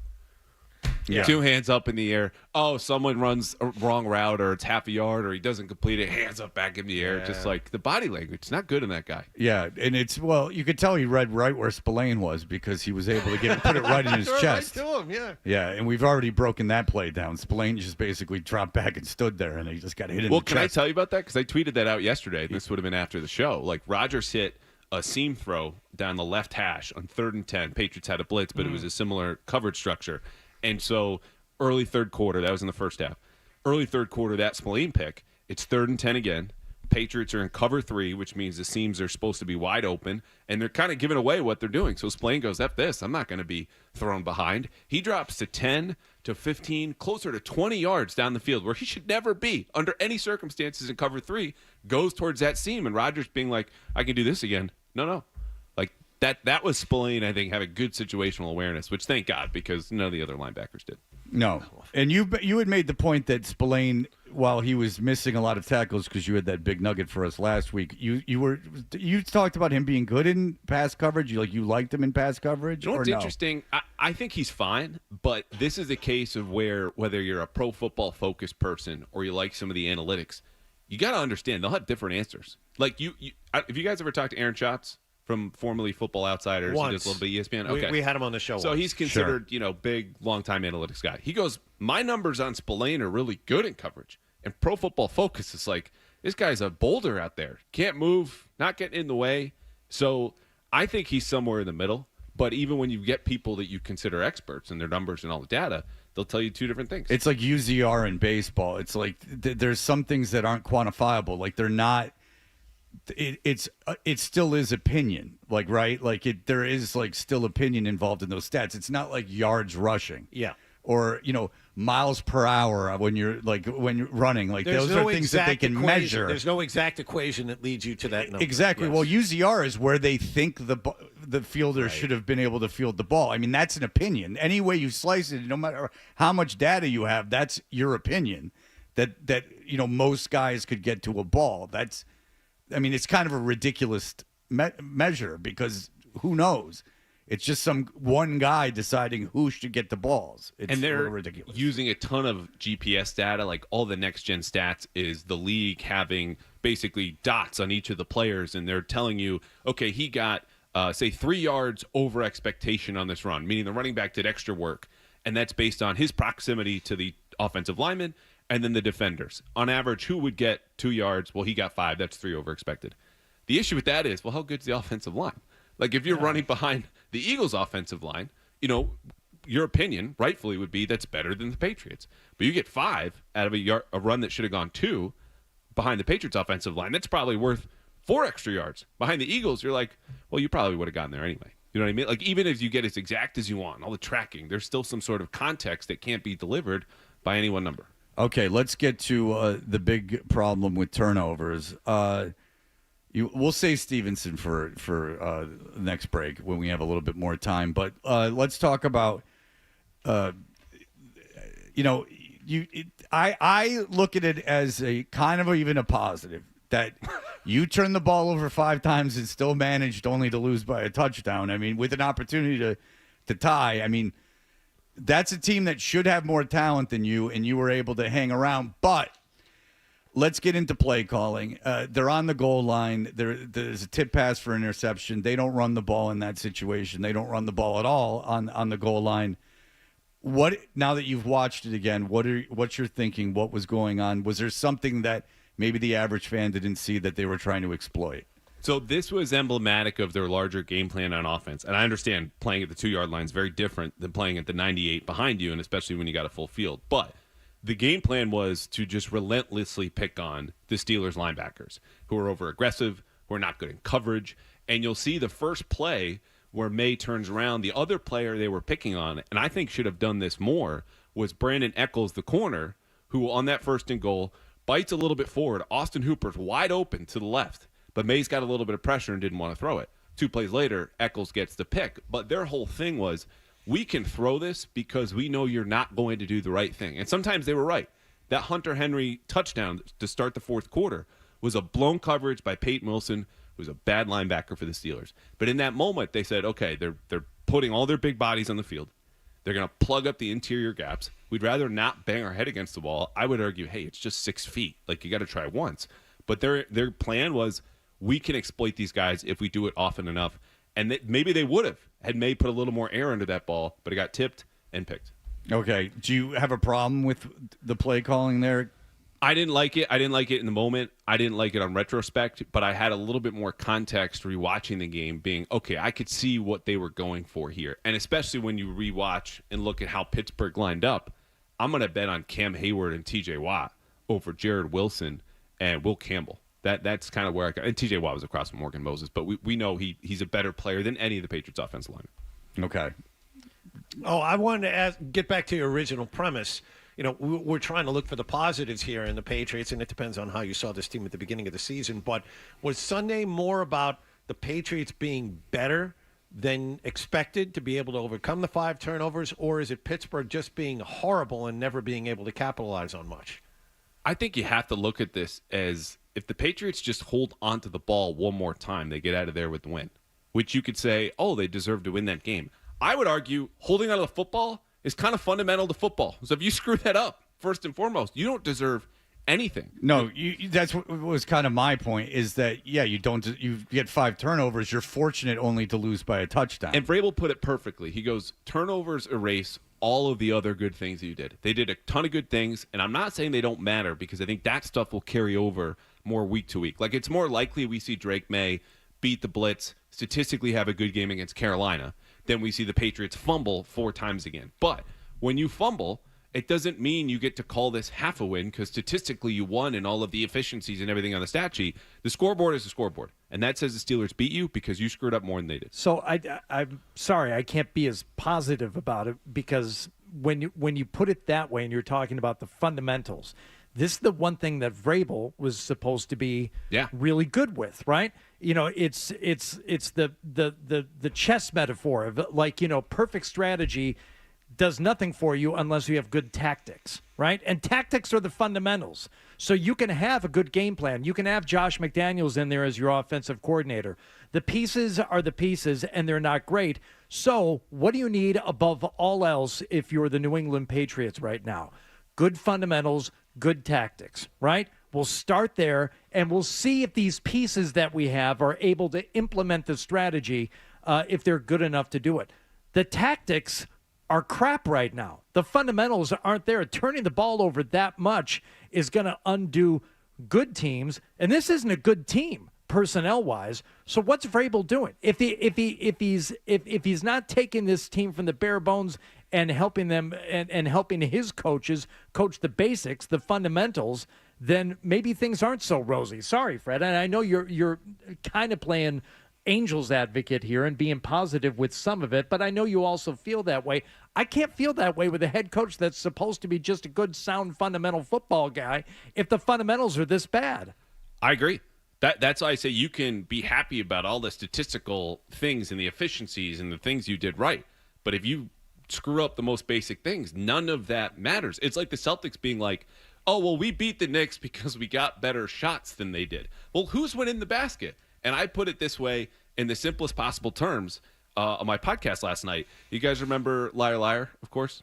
Yeah. Okay, so Oscar winner. Midway through the movie, Jim Carrey comes back in the office, and he's flustered and disappointed. Very reserved Jim Carrey in that film. Yes, every film, I find. Understated performance. Yes. His secretary goes, hey, I got a call. This guy's knocking over ATMs, and he can't stop himself. He needs, quote, legal advice. So Jim Carrey walks over, picks up the phone, holds it out in front of his case and goes, stop breaking the law, a-hole. And I look at the Patriots and go, stop breaking the law. You stop committing penalties. Stop having turnovers. Stop missing on average 12 tackles a game. That's how simple this is. If you're screwing up the simple stuff, all the cool complex schemes and efficiencies and blah, blah, blah don't matter. Okay, so let's break here because this will lead into a big debate that's been going on. Oh. And it kind of, I feel that people are playing the fence on this.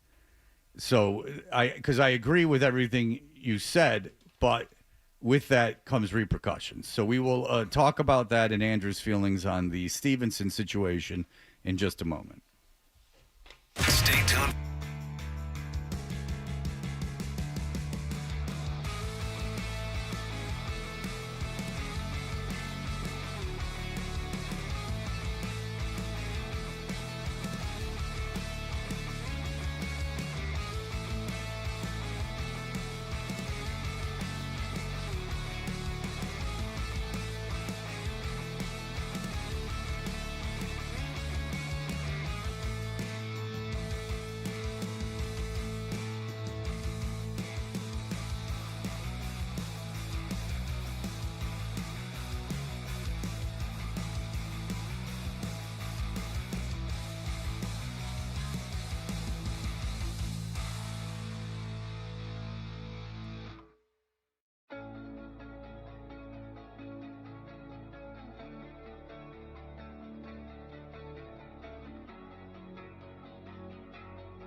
points and all those things.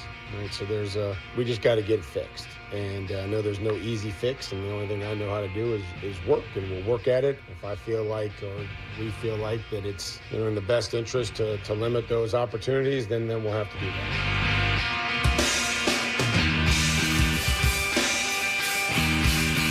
We are Toucher and Hardy. Andrew Callahan from the Herald is here talking about the Patriots. All right, there were 5 turnovers in the game on Sunday.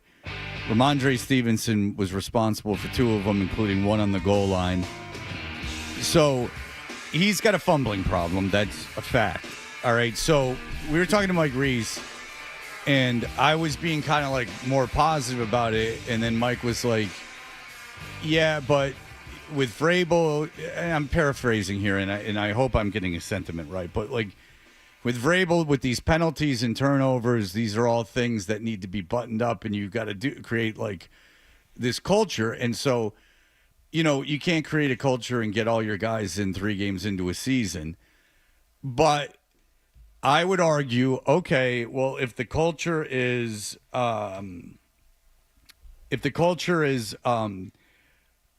that we're going to tighten things up and we're not going to have these penalties and that we're not going to turn the ball over, there has to be consequences. I would argue if Reintegration Stevenson got hurt, God forbid, on Sunday, that your season's not over.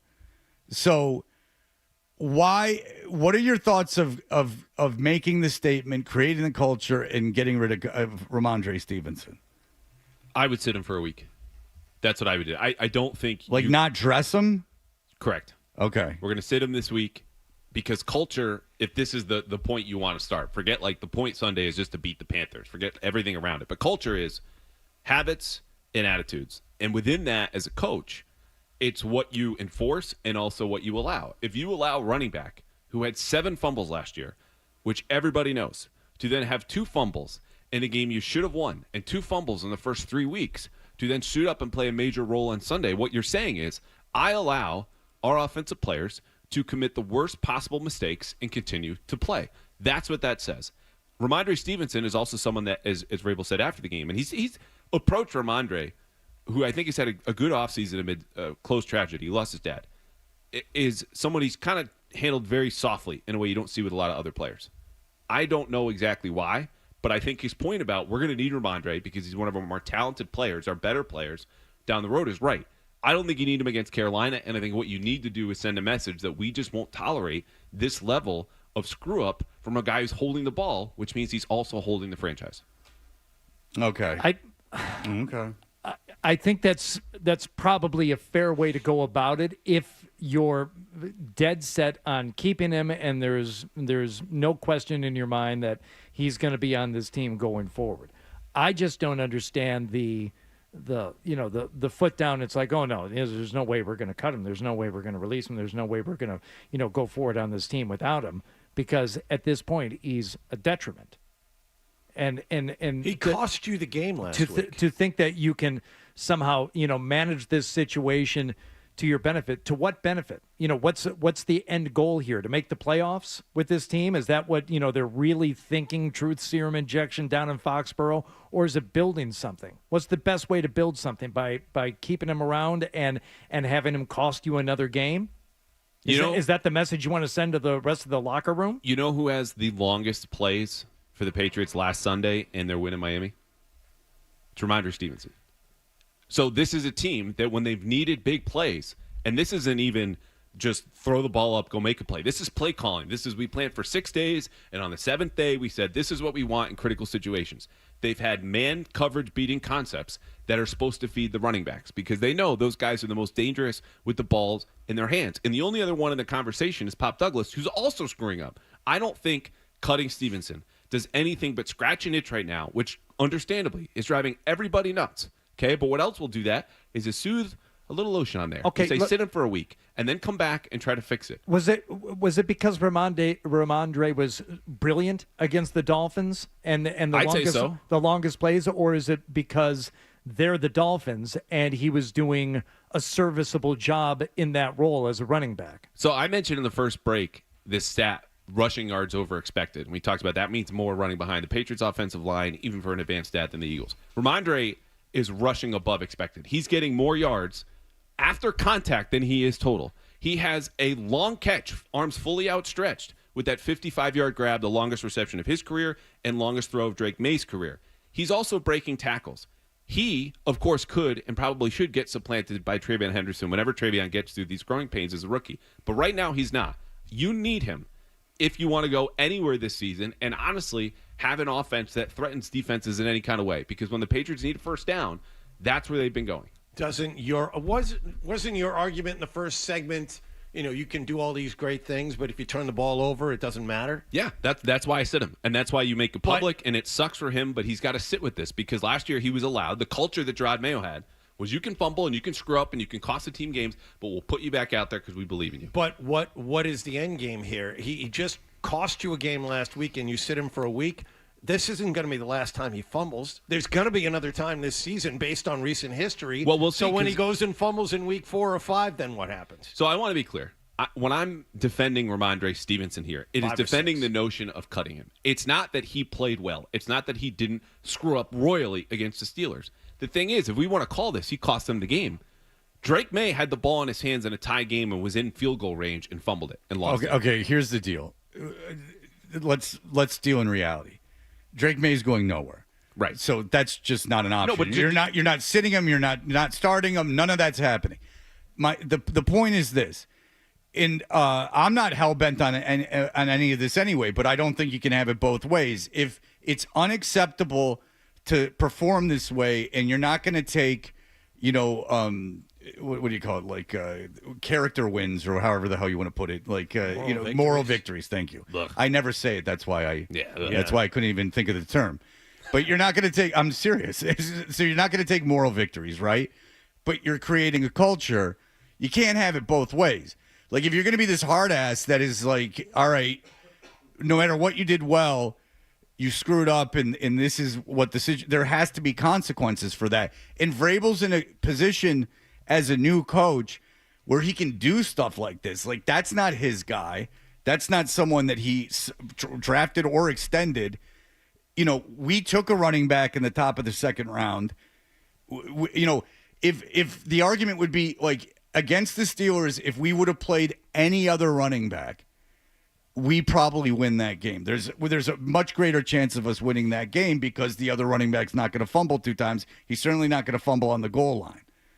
So it just seems to me that if you're going to not take moral victories and all these wins are like important and you're making them important, there has to be big consequences. And if May screws up, it's just the way life is. He's starting. He's not going anywhere. Stevenson is a piece that you can afford to lose. So I'm not blaming Wayne when I brought that up. It was just to say that I think we gloss over, Stevenson cost him the game when he didn't play except for 2 snaps after that second fumble, which, again, were horrendous. That's the one place you cannot give the ball away, which is right at the goal line. And he's done this before. Did it in 2022 against the Bengals, the game they should have won. I think, though, when you go before his history there, in 2023 he had 2 fumbles the entire season, as many as he did on Sunday. Okay, I get the history.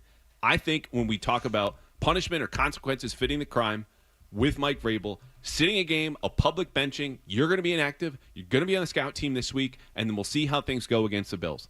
Because that's a player who still, for all his faults, is among your most talented and productive players. And not for nothing. And Doug Hyde, my guy, brought this up before. So this is his idea. The Patriots have an open roster spot. Why not sign a running back from some practice squad to come on in, be your 4th running back and 3rd, and say, hey, you're going to start and we're going to pay you another couple of weeks because you're on our active roster. They can do that right now. To me, that's exactly what I would do.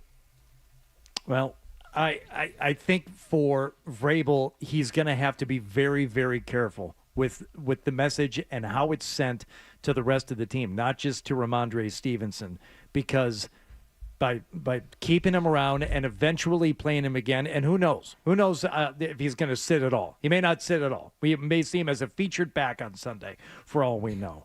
That's where you can get into real trouble, I think, with the rest of the locker room. If you're going to continue to play a guy who, I know turnovers all told, and the Drake May turnover, that's a valid point you made, but turning it over on the goal line like Ramondre did, the rest of the team starts to feel like winning isn't really what's important this year. We're kind of doing this more ethereal, It's a double building standard. for the future. Yeah, forget it. You can't do that. You're gonna lose the locker room before we're even at the halfway point of the season, the first year as the head coach.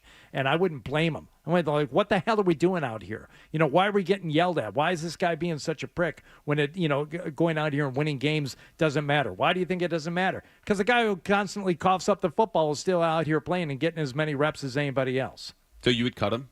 Yes. You would? Right Yes. now? Wow. Yes. I think it's unanimous in the room. Really? Yeah. Oh, I had a bad read on you then, Fred. No, I would. I think that if you're looking to make a culture change, that you cut the guy. I don't think that I think it would make the news. I think it would be a big story, and I think that It's not going to hurt them salary cap wise. and I think it adds sort of like a seriousness to the locker room that. This isn't based on one game. Yeah, this we're is a we're history. about winning and building culture. This guy is actively sabotaging our ability to win games. And you want to create a culture? This is the best way to send a message. Yeah, really, if you want to tighten things up, that's what you would do. So I'd say this is also a slippery slope because anyone else who fumbles, let's say, twice in 2 weeks, or you have two in another game, do they get the same treatment? No, because there's not a then you're history of it. Okay, but here's the other part. Like you talk about setting a culture. They've made clear they're not being precious about the roster whatsoever. Jabril Peppers, cut down day comes and goes. 3 days later, pack your bags. DJ James, okay, who makes the roster, abides by the program, has a good training camp, is a surprise guy at corner. Absolutely plays like dog bleep and gives bad effort in his 4 or 5, whatever it was, snaps in the opener. The next day, see ya. I know DJ James is not Ramondre Stevenson, but the fact that a guy who made the roster was a made guy, the next day gets kicked out of town because of one game, also sends a message in concert with Peppers. I think that message is clear. It's difficult because Stevenson is good and there is a history, granted. I think the proper punishment, though, is to say, this is it. We're going to sit you. You're going to work on this because those were sloppy turnovers. This was not like bad luck with those fumbles. They were bad. Right. But then come back and you better be able to hold on to the freaking football. Okay. I don't know how that's really any different. I mean, if you a public benching one game, if you publicly bench him and then he comes out and fumbles again, That's what and I then was you just cut saying, him, yeah. I mean, it's just Well, where does it end? Where's the line? And by the way, what After you just this. illustrated, I think, doesn't counter the Stevenson thing. In fact, it maybe even adds to it. Is that look, guys, we are going to do this. Like if you're sloppy, you're going to be punished. And a team knows like it's not going to happen to the quarterback. It's not going to happen to Myles Garrett's not going to get cut because he screwed up something. There are guys that aren't going to get cut, but this maybe even makes a bigger point because you're saying no one's like the yelling at Brady stuff. Look, I'm not hell bent on cutting Stevenson. I'm just making the point if you're not taking moral victories, this is what you're doing. Like the Brady thing. He just talked about it. Belichick would crap on Brady and yell at him and crap him, and everyone would go, oh, my God, if they're doing it to Brady, they'll do it to any of us. And it kind of set this precedent that is, in Patriots lore, so responsible for, like, their effectiveness. It just seems like this is a unique opportunity for a first-year coach. Do you want me to give you the Jets example, or are you sick of hearing about it? Sure, let's hear the Jets example. The Jets have a guy, Clemens. He makes a dumb mistake every week. He has no idea of how to play football. He is these sounds like late a Jet. hits. Yeah, everything they don't want to be. They're going to cut him. But then all of a sudden, Jermaine Johnson gets hurt, and they go, oopsies, we don't have any defensive ends, so they got to keep him around. Glenn should cut him. This is his opportunity. They're 3 games into the season. They're 0-3. Cut the kid. I don't really even care what happens. You're sending this message. You're getting it gives you an opportunity to get one of the guys that's not your guy off the roster, and it lends credence to, look, this isn't Vrabel's only year coaching. It's going to take a while to get him bring in guys that fit his program. And this says, Stevenson, you're not one of those guys, and I like who we have available more than I like you. So whether or not Stevenson gets cut, and I don't think that's going to happen. I don't think it's going to happen either. It is interesting to me, though, the apparent hypocrisy on Vrabel's part, who last week is telling you, our 3 statistical keys are turnovers and rushing margin and passer rating. That's really what we care about. The things that drive winning to us. And the first one he says is turnovers. And you got a player now who has 2 turnovers. And he said after the game, it's 20 minutes after the game. I don't know what I'm going to do with him. But he's more positive than not. And that doesn't exactly jive with a message that says to the rest of the team, we have to protect the football. And so where does he go from here? Like the Vrabel piece of this, when you talk about culture and everything, is more interesting to me because I don't know what happens next. I know Reintegration Stevenson, I figure, will have some kind of consequence. To what degree of severity, I don't know. But Vrabel is in a really interesting spot here. And that, to me, has my eye more than Reintegration whether or not he fumbles yet. Because, like John said, he's going to fumble again.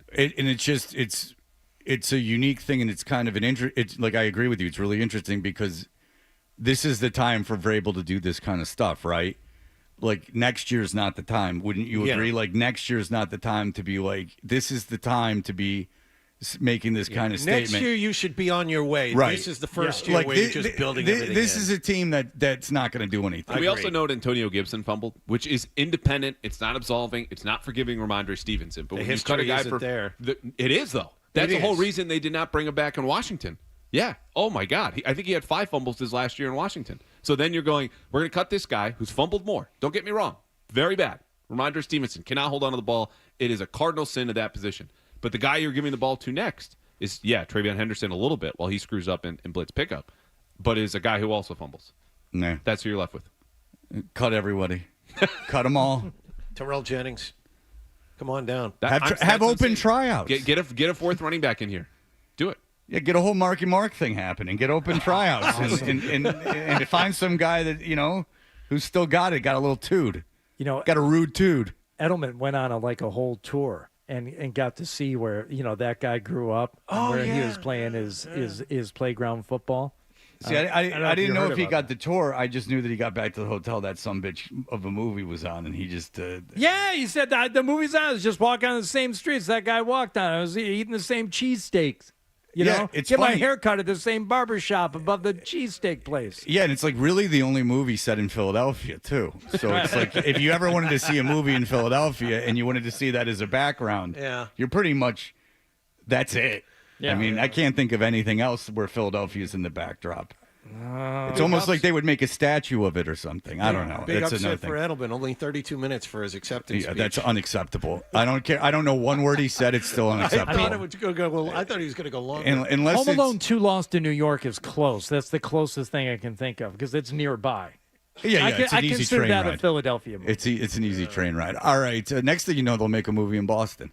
All right. We'll be back with 2 stats and 1 lie in just a moment.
Fred, what's it like to work with Hardy and Wallace? What a golden ticket I've gotten.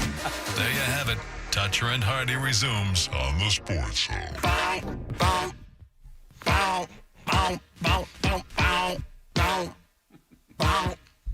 Two stats, but only one lie.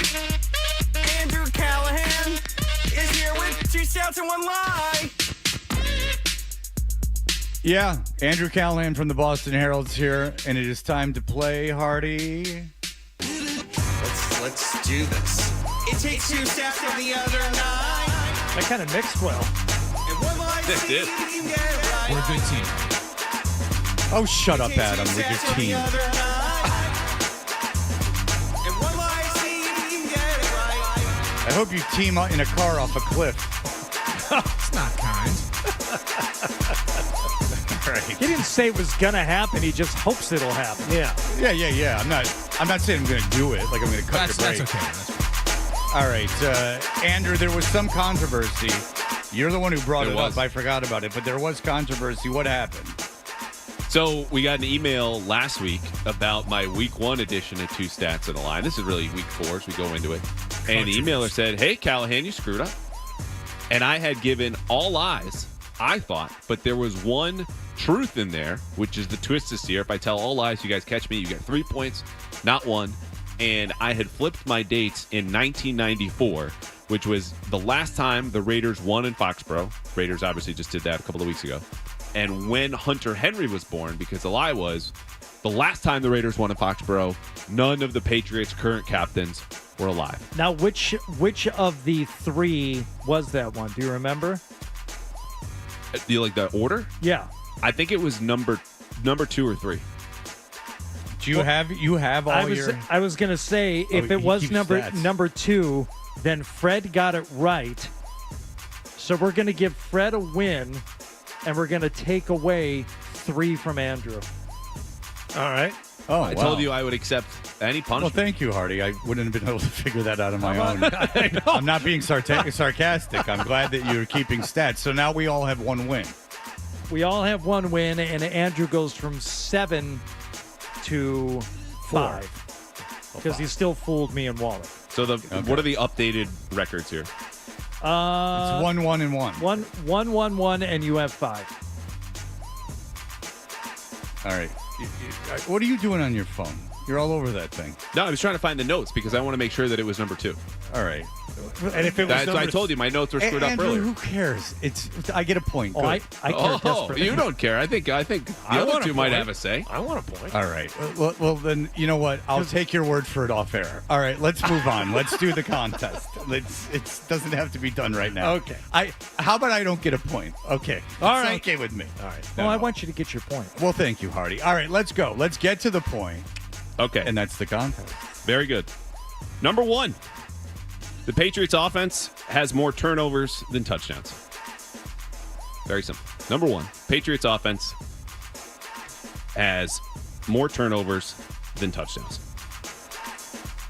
Number 2. Hang on. I can't remember the effing score from week 2.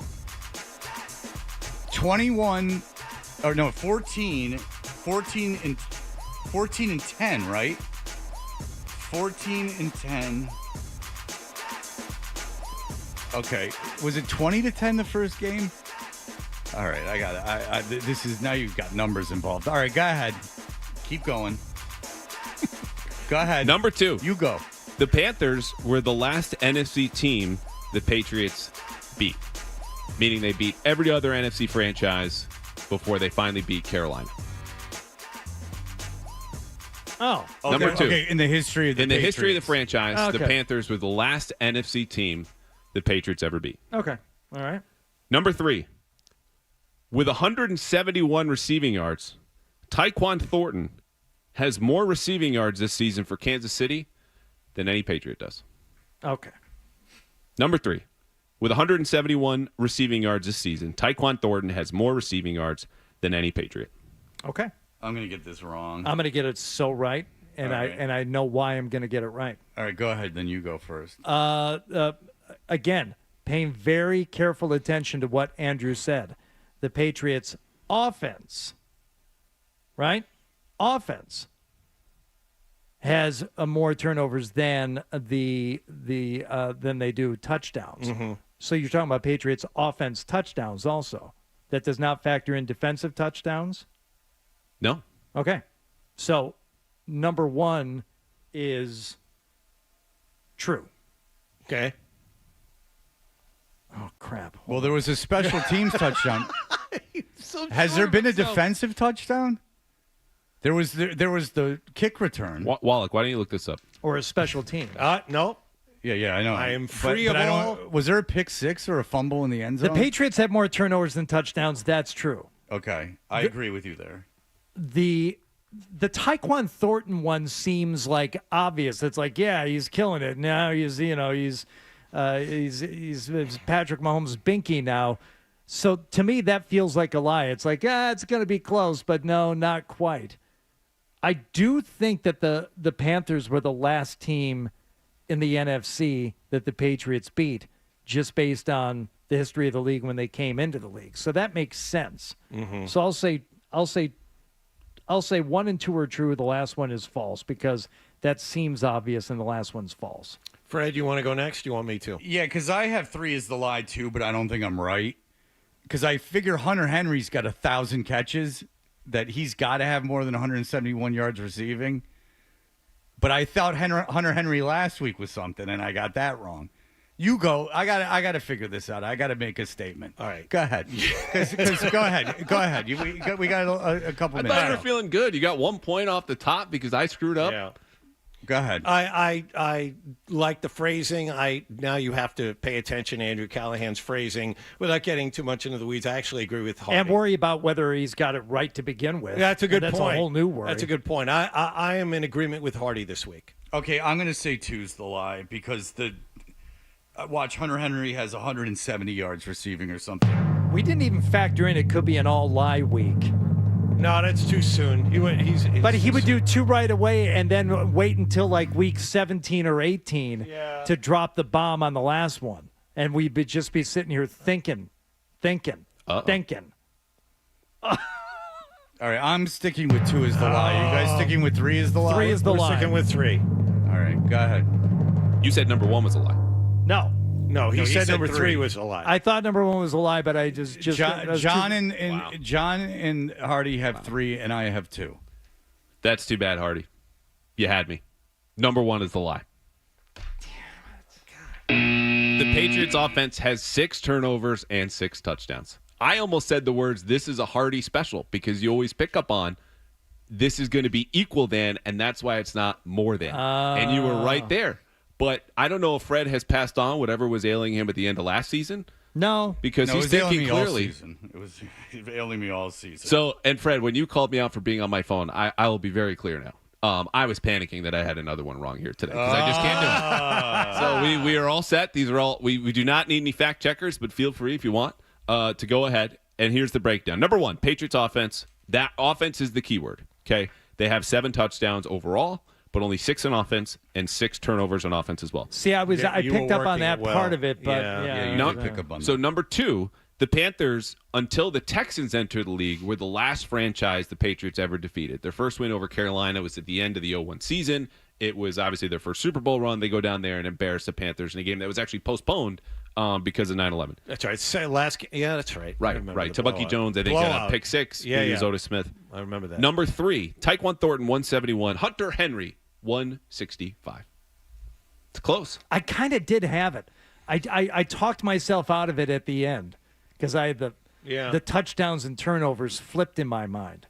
But you went turnovers first and then touchdowns. Mm-hmm. Go. I kind of had another it. successful week for Andrew Callahan from the Boston Herald. Congratulations. Andrew has 2 stats, but he has just real quick, one just play the Michael Jackson one if you want. I just love it so much. We need Andrew's got 2 stats. Andrew's got 2 stats, but he's got 1 lie. He's got 1 lie.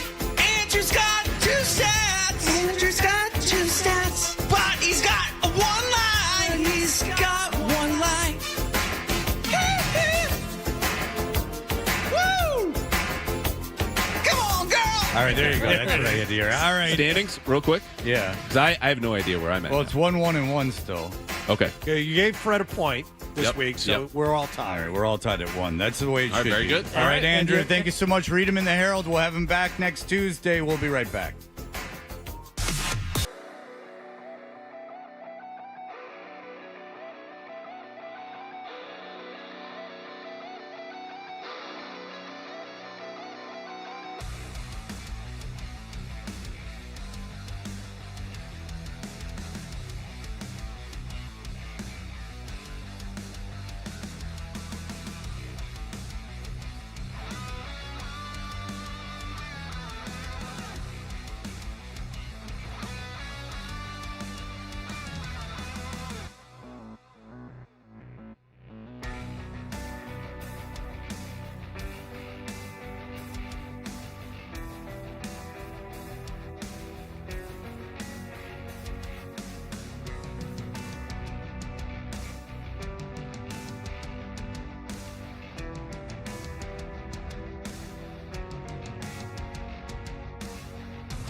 And they lead both Cleveland and Houston by only one game for the second wild card spot in the American League. Patriots players have today off. They're 1-2 after a home loss to Pittsburgh on Sunday.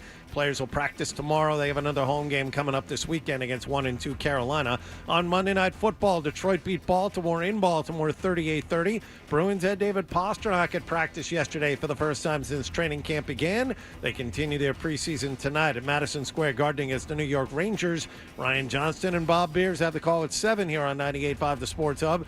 And after winning 32 games and reaching the Final Four last spring, Auburn had basketball coach Bruce Pearl step down yesterday. His son Steven will take over. Sports Hub headlines are brought to you by the DeMoore McKim School of Business at Northeastern University, where MBA and master's degree students build vital business skills through experience. Connect at northeastern.edu/business. I'm John Wallach at Boston's Home for Sports, 98.5 The Sports Hub. Your next update at 9:30. Start your day. Ooh, that's a good one. Work through your day. What's that thing we do at the end of the show? And end your day. I'm not giving you an opinion. I don't know. Right here. 98.5 The Sports Hub. Half toucher. Dressed like a gorilla. Half Hardy. A big, beautiful ball of flame. And a whole lot of Boston sports. And I have had many offers to become an insider. Morris, who is in Black Flag and the Circle Jerks, is also selling bow ties and top hats. Oh, is he now? No. It's like Ian MacKay is like not going to do that. Like they're like, you say what you will about like punks. Well, we've all seen the pop-up ads for the new Black Flag timeshare exit strategy. Well, Black Flag's not the best example because they're touring with their with guitar teenagers, player and a bunch children. of like weirdos. Like that's a whole disaster. But there are some people who kept that ethos at least. I can't think of any hippies that really stayed at all counterculture. Well, we all eat, Fred. So I don't think there's anything wrong with a cookbook, be it for the Grateful Dead or anyone else. The fact is, there are a lot of musician cookbooks out there, but there are some that we have cooked up for you. So it'll be your job and you, Wallach, to determine, is this a real or fake artist cookbook? Okay. All right? Yep. Yeah. We'll begin with Snoop Dogg Presents. Yes, it's true. Goon with the Spoon by Snoop Dogg and Earl E. 40 Stevens. There's no doubt it's 1,000 times true. If you pick this as like the lie or in one that's not true, I guarantee you if this isn't the cookbook, he's got a cookbook. He does everything. His name's on everything. He's turned into America's grandfather. Which so we yes. are, Yeah. you have to be fascinated by because even during the woke cancel culture craze that was going on, he who had been in trial for murder and rapped about things that were very, very naughty somehow became a Super Bowl commercial guy.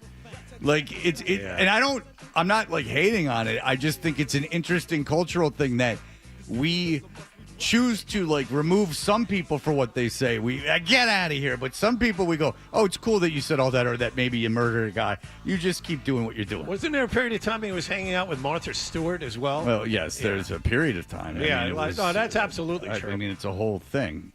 You are correct. That is an actual cookbook. Yeah, I don't think that you could. There's probably Legos and like a bunch of stuff that it's got his name on it. Let's go to a different genre. And you tell me, is this a real or fake cookbook? Y'all eat yet? Welcome to the Bitchin' Kitchen with... That would have been disappointing. Oh. That would have been a disappointing lie. Darn it. Yeah, because these new country people, they have they do also have a big ethic and a credo that they work by. They keep things real. Y'all eat yet? Real dumb. How about this one? Ham, I wish I was your lover. Smoked meats from tongue to tip. Because my son... Yes. Had a bris, so he's in the same team as you. That's right. Or at least John was. How about this? The Vegan Chili Bathtub and Other Recipes by Fat Mike of NoFX. Ooh. Yeah. All right. Real or fake? Karma Cookbook.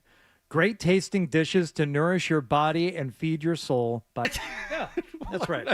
Okay. Have you ever bought a cookbook? No, I haven't. So Andy Husbands, the barbecue guy, he brought in cookbooks a few years ago, and I said, "Oh, they were like sitting down. I'm like, I'm going to grab one of those. I'm going to give it to my wife as one of her Christmas presents. This will be great. And it'll save me, shopping on that one thing. You want to have multiple things to give. I'm like, perfect. She loves cookbooks.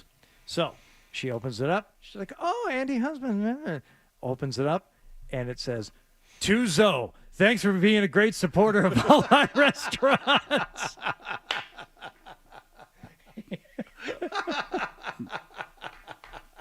I take it that didn't go over well. Oh, man. See, my mother has this cookbook from like when they lived in Pittsburgh, like before I was born. And I go, why didn't I burn that thing 3 years, like when I was 3 years old? Yeah. Because my mother is not known for cooking anything at all. Like not the greatest person in the world to put out a cookbook under the guise of just a money grab. We ham Acano. Mike Watts shares D. Boone's favorite tour techniques for eating on the cheap. That would be great, considering the Minutemen are a band that I don't believe anyone really likes. You know I like the Minutemen. I don't think you do. I do. I don't think you do. I do. I don't believe it. I don't believe it. Do you like Fire Hose? Nah. Fire Hose is better I than like the solo Minutemen. Mike Watts stuff better than Minutemen, though. I like his solo stuff. Oh, his solo stuff's really bad, too. No, that album, Contemplating the Engine Room, that's about like his dad and his now you're getting out. Is that the one who's in this game? That's true. It sounds like your wife would have a lot of cookbooks. She's very goyish. It seems like she would have like cookbooks for casseroles and things of that nature. She only has one that I can think of. Oh, she's gonna be mad at you if she's listening. 'Cause she's gonna be like, I have a million. She's not listening, so I'm not worried. All right, how about this one? But yet she hates me so. Cooking for Never done anything to her. It is quite amazing if you think about it. Never done anything to her in my life. Never had said a bad word about her. And here we are. And she still hates you. Cooking for 8, eating for 1. Big Punisher's biggest meals by Big Pun. I want this to be a cookbook, so I'm voting yes. I want this to be a cookbook. Or maybe so Fat Joe just put it out to make more money off of his name. If the answer is yes. No, the answer is, of course, no. Fred. Chris Nicaracato interviewed Big Punisher, and he said, what's the most you've ever spent on shoes? And he goes, like, I don't know, $5,000. And he goes, why would you pay for something you'll never see? Oh, no. You know who hit Chris Nicaracato in the face? Is I know this. Do you know? Yeah, but is Richie Sambora. Yes, that's right. That's right. Because Sambora was so loaded, and he just goes like, what's like? Do you think John Bon Jovi's Superman tattoo is the dumbest tattoo that anyone's ever gotten? And he flipped out and hit him. Like after that question, Big Pun took the fat question and like kind of like laughed it off. They took Slayer to Disneyland. Like they did a bunch of cool stuff. People could take a joke. Sambora erupted, but he was going through tough times chemically. Yeah, out of all the things to flip out over, that's a legitimate question. Weird. I mean, is there, like, there's the rose on Paul Stanley's arm, which is a terrible tattoo. And you can't count, like, Bon Scott, because, like, those are, like, jailhouse things. Like, but, like, a guy who, like, a pretty boy that went out and got, like, a tattoo. The Superman tattoo on John Bon Jovi is arguably the worst tattoo. It's up there. Because, like, even Ben Affleck's back piece is just horrendous, but it took balls to get it. Yeah. Like, a little Superman tattoo is really dumb. Maroon 5 guy wins for the compilation. Yes. Of just putting all of that crap all over his upper body. That's just a billboard for being, like, trying too hard yeah. and, like, really not getting it. Who's- Like that's how you created... Maroon 5 was created from a mind of someone trying to do something and coming up with something else. It's like you're trying to split atoms, but you create cold fusion. Like you know how, like, electricity, like, you're just trying to fly a kite, and the next thing you know, like, you've invented electricity. You're trying to cure heart disease, but instead you get something that grows hair. Right, exactly. Like something like that. Like all the medicines I take are off-label, like non-psychiatric drugs. So, like that's how Maroon 5 was going. Like they were shooting for something else, and they ended up with this garbage. But that garbage was just what idiots wanted. All right, final one. Not that fancy. Simple lessons on living, loving, eating, and dusting off your boots by Reba McEntire. There's no question about that. Fred running the table. How about that? How many? Fat Mike was 9. Fat Mike was and if D Boone hadn't died so young, that's something Mike. What? So two of those. Very clever. I just want a special recognition to Adam 12 for coming up with Ham, I Wish I Was Your Lover, We Hamicano, and Cooking for 8, Eating for 1, The Big Punisher. That's impressive. Thank you. Cookbook. Thank you. Tomatoes. Plenty of those. Big Pun is an underrated rapper. Yes. He's He very sits talented. down between verses. I've seen him live. He must. He's a large man. Well, he's not anything Not any- anymore. that's true. He was so large, he died. Let's talk about cheese. All right. Well, there you go. Now it's time for people to email us, so we have something to do. I have actual physical mail to open, too. Oh, Very it's always exciting. exciting. It All right. is. So we will have that all for you in just a moment. You're listening to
The email bit. We should do the email bit. It's a great idea. Let's do the email bit. We're Toucher and Hardy. If you want to email us, go to 98.5 The Sports Hub and find our email addresses. You can also follow us on socials at Toucher and Hardy, at Hardy985, and at Fred Toucher on Instagram. Thomas says that sexy, smooth R&B, borderline saxophone voice may trigger a relapse on Jazz Wallach. I have never seen Heroin Eagle and Fear the Dope is laced since our dear pal last used. That is true. There is, of course, Jazz Wallach, which I can't even remember how it came to be. Man, you got that right. I hear you doing that radio. They won't play me on the radio. Why not? Because they didn't have no skank. Or whatever the hell it is. Wait, the radio didn't have any skank? I went in the radio station. They said, you want to blow the horn. You know, I'm not being dirty. They say, I go, you got a spike, fool? And they go, no, we're going to smoke it. I say, I need a spike. And then I got outside. I said, who got a spike? They said, no one. I said, all right, Wallach, you go get me a spike. And then if you fail, you're going to have to put this lipstick on your lip and make it like a lady. And that's why they wouldn't play you on the radio. Yeah, I said. Okay, I'm just bringing it back around. I came in, they said, we want you to blow that horn. I said, well, where's that skank? Or whatever we called it in the 20s. In whatever you called heroin. Yeah, I'm from the 20s. I didn't know you were that. Yeah. Didn't know you were I that wasn't old. sure. I thought it was 50s. Yeah. No, pre-depression. Oh, okay. Yeah, like Charlie Parker stuff. Okay. Man, learn your history, boy. And they go, we want you to play on the radio. I said, Jack Bennett got no skank. So I said, I need a spike and a belt. And I wandered outside and I found Wallach. And I said, hey, pretty. Hey, they're pretty. You got a spike? And he said, no. And I go, then make like a lady. I don't see Help me forget my problem. Oh, okay. All right, now it all makes sense. All right, we landed it. Thank you. Then I put you on 53rd and 3rd. And then there was this guy. It didn't happen. He had a German last name, and he didn't believe it. He said it never happened. He never saw it. All right, it's very good. Oh, boy. Justin says, I'm fairly sure Andrew said the Panthers were the last NFC team that the Patriots beat. Maybe he misspoke and meant NFL team, because if it was NFC, that would make it the Seahawks NFC iteration. You understand what he's saying? No, I don't. No, the Seahawks. Andrew meant the final NFL team they beat. But the Seahawks used to be in the AFC, and now they're in the NFC. So were the Seahawks the last NFC team? Get him on the phone. So I would have 2 points now because I would get a point, and that leads to this email. Alexander, how can Fred be so bad? 2 truths and 1 lie, had 1 very obvious truth and 2 equal probability lies, and yet somehow Fred guessed the obvious truth. He'd have to be doing this on purpose at this point. Well, it turns out, Alexander, I was right. Because that was if they beat Carolina before they beat the NFC iteration of the Seahawks, that's just a bad question that wasn't thought all the way through. Maybe I don't even deserve a point, but Andrew certainly doesn't deserve any, and this should be wiped from the record, which is now 2 mistakes by Andrew. Unusual. Which is very unusual. The problem is he got all mixed up in this whole lie situation. Like where you could I have was going to 3 say, lies. you can use this as an opportunity to say, listen, there have been 2 mistakes now, so now we're going to take that 3 lies thing off the table for the rest of the season. That should what I be would his do. punishment, yeah. That's the punishment. Isn't it interesting, though, that people are so quick to go, oh, you idiot, oh, you idiot. And I was willing to take it. I was like, okay. Because part of the reason I picked it is because it would be like the obvious truth. And so, or the obvious truth, right? So I took it kind of as a misdirection, but it turns out maybe I was correct, Alexander. So quick with the fingers. Come over here, Jonathan. Be quick with them fingers. What do you have to do with his fingers? I want him And to be put specific. I want him to put them in order, all touching each other except for the thumb. And come over here and make it quick. Slow down. Not that quick. I could say other stuff. You can't even make that sound, I don't think. What puff? Yeah. This is puff. All right. Actual physical mail here. All right. Hang on a second. Here we go. It's laminated. Hardy, you have been doing a great job of calling out Fred for his intentional mispronunciations and intentional ignorance, or as I call it, willful ignorance, about many popular culture figures. Here's a sign for you or Waldick to use, since John can only make chirping noises. This is my personal pet peeve, but feel free to make your own. Andrea.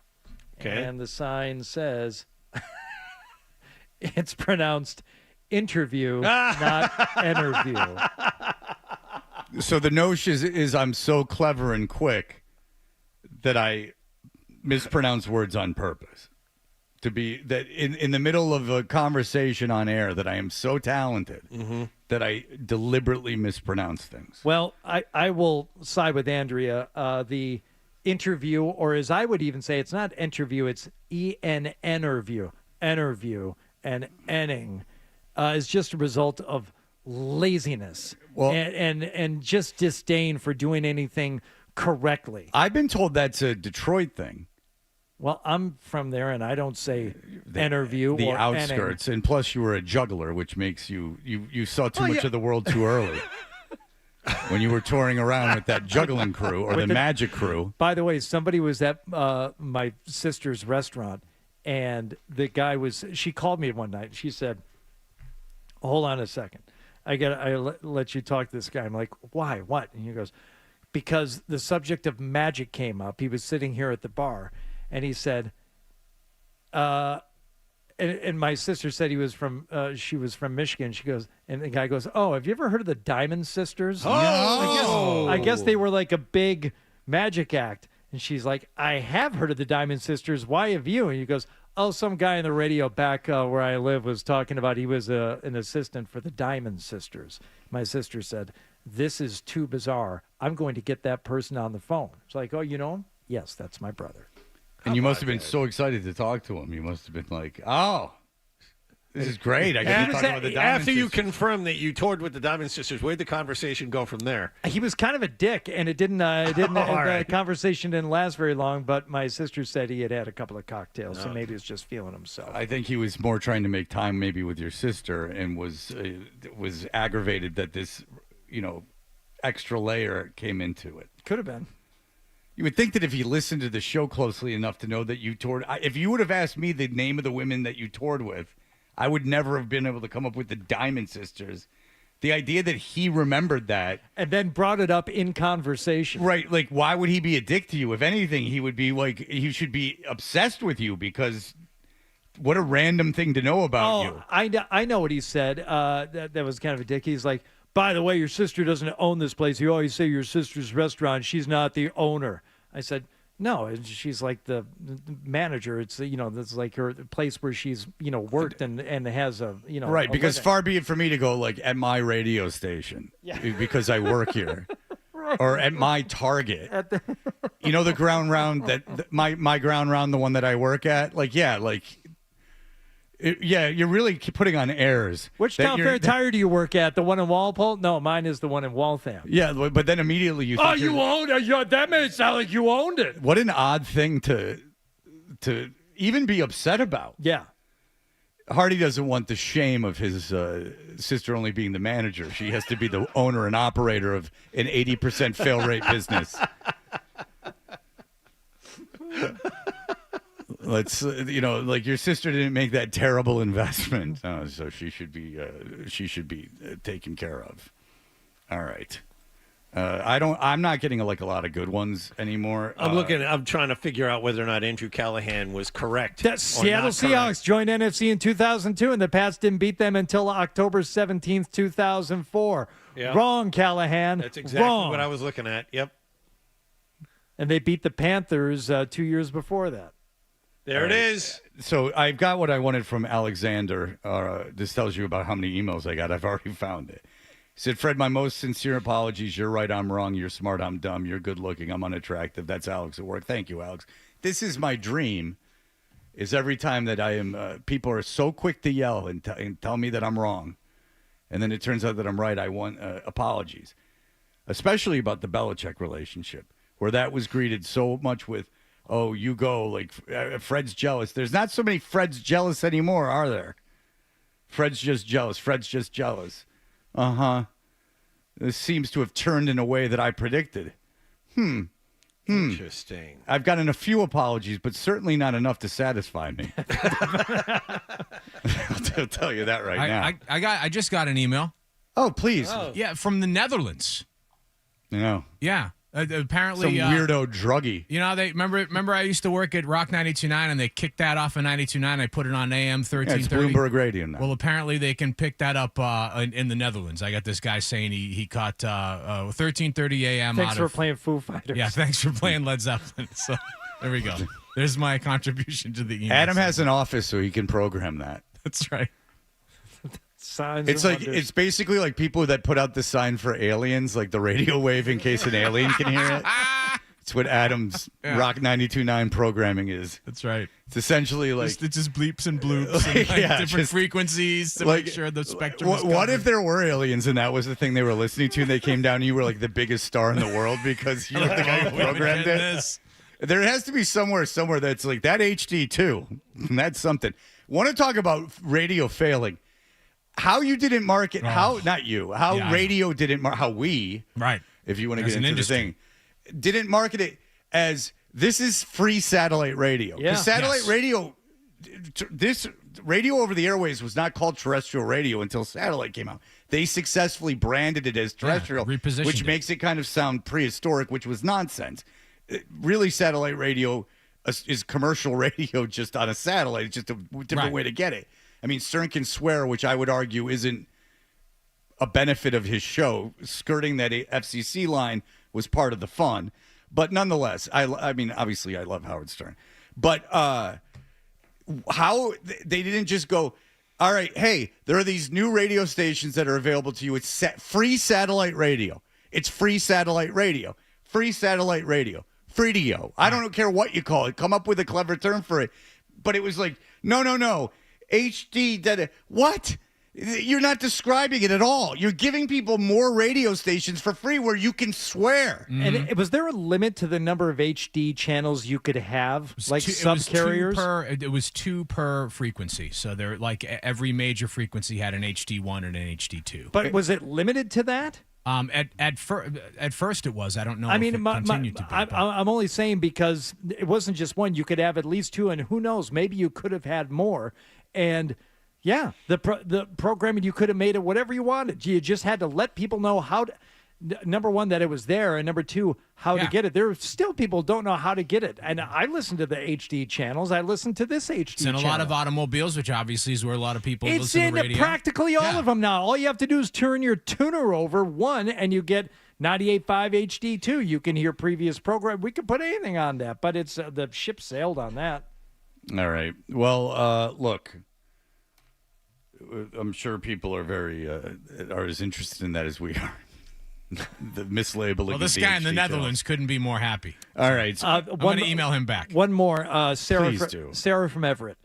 I just made $100. My friends, who are also listeners, and I make bets on Fred trifectas. 3 words Fred will say during a show week. Mine were zeitgeist, esoteric, and Maplethorpe. What a win, and it's only Tuesday. Someone called in about that, so there's 2 people that are in the poll. Thank you, sir, for playing. Got a text from Andrew Callahan. I do use very big words. Okay, Andrew says what? Andrew says the emailer just lost a point. Patriots beat Seattle several times in the 80s before Carolina was a franchise. Apparently, he's including the NFC. Yeah, but that doesn't. No, he's counting when they were in the AFC. He's counting the AFC. Andrew doesn't get it. No. He still doesn't understand his mistake. And even I do. Seattle, when they had the white receiver forever, Steve Largent. Yes. And who was the running back on that team? They were the wild card every year. Kurt Warner. Remember, Seattle was the wild card team every year. Yeah.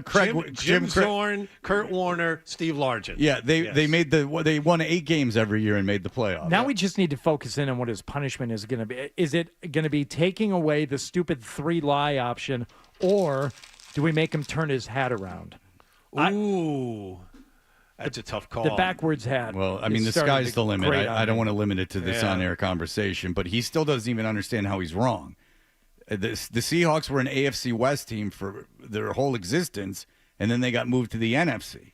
So are you counting those AFC wins as an NFC team? No. And the more I talk about it out loud, the emailer is right. I don't even care about getting the point. Obviously, I think you know that. But but I like the game. I just really don't care if I get the point or not. But that is because if he's going to be all clever with things and like all like that, then that counts, right? So good on the emailer. You're way smarter than us, and I truly mean that. The person that emailed in is smarter than the four of us that were in here. That is true. Because that never crossed my mind. But, yeah, Seattle was an AFC team. They lost the wild card game every single year. They had the same coach, too, for like 20 years. Now I'm starting to run out of memory, but I do remember that team very well. Chuck Knox? Is that Chuck Knox. Oh, wow. Well done, Good Johnny one. Wallgame. Nice. I bet you he coached that team for 25 years. I wouldn't be surprised. 8 wins, 7-8 wins. I got to go look it up, but I bet you it's a series of 7 and 8 wins. All right, we'll be back in just a moment. Essential Sports Hub headline presented by Celsius Energy Drinks. Red Sox had last night off. There's 6 games left in the regular season. They have a 1-game lead on both Cleveland and Houston for the second American League wild card. They pitch Lucas Giolito in Toronto tonight. Patriots will practice tomorrow. They host the Carolina Panthers this coming Sunday in a matchup of 1 and 2 teams. Last night, week 3 of the NFL season came to a close in Baltimore. Detroit beat the Ravens 38-30, and the Bruins preseason continues tonight on the road against the New York Rangers. Ryan Johnston and Bob Beers have it at 7 here on 98.5 The Sports Hub. David Pasternak took part in his first training camp practice of the year yesterday. Sports Hub headlines are powered by Oakers Technologies. A winning playbook is the key to success, and when it comes to your company's technology, the Oakers playbook has been unstoppable for over 100 years. So get future ready with Oakers, proud partner of your New England Patriots. I'm John Wallach at Boston's Home for Sports, 98.5 The Sports Hub. Your next update at 10 o'clock. You're listening to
going to have to spend $40. Cough it up, and let's get back to Toucher and Hardy on the Sports Hub. We know what you're thinking. What could I possibly have missed from the show? 62 stack month. 62 stack month. Ready.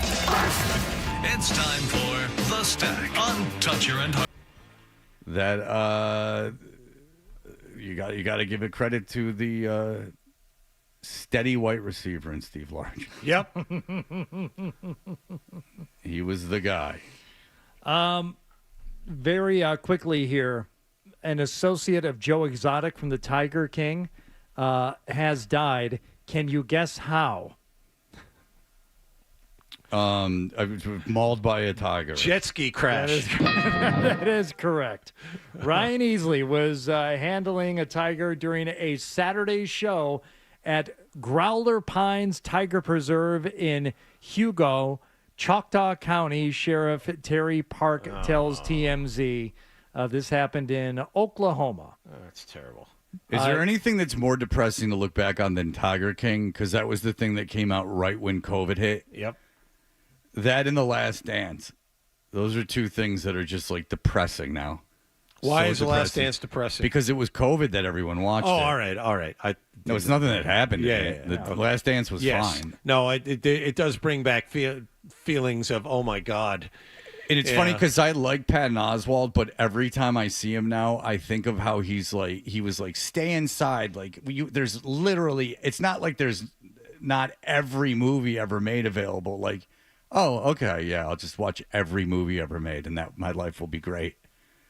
You make a really good point. Because all of us just can sit home and watch movies all day and just be like, this is great.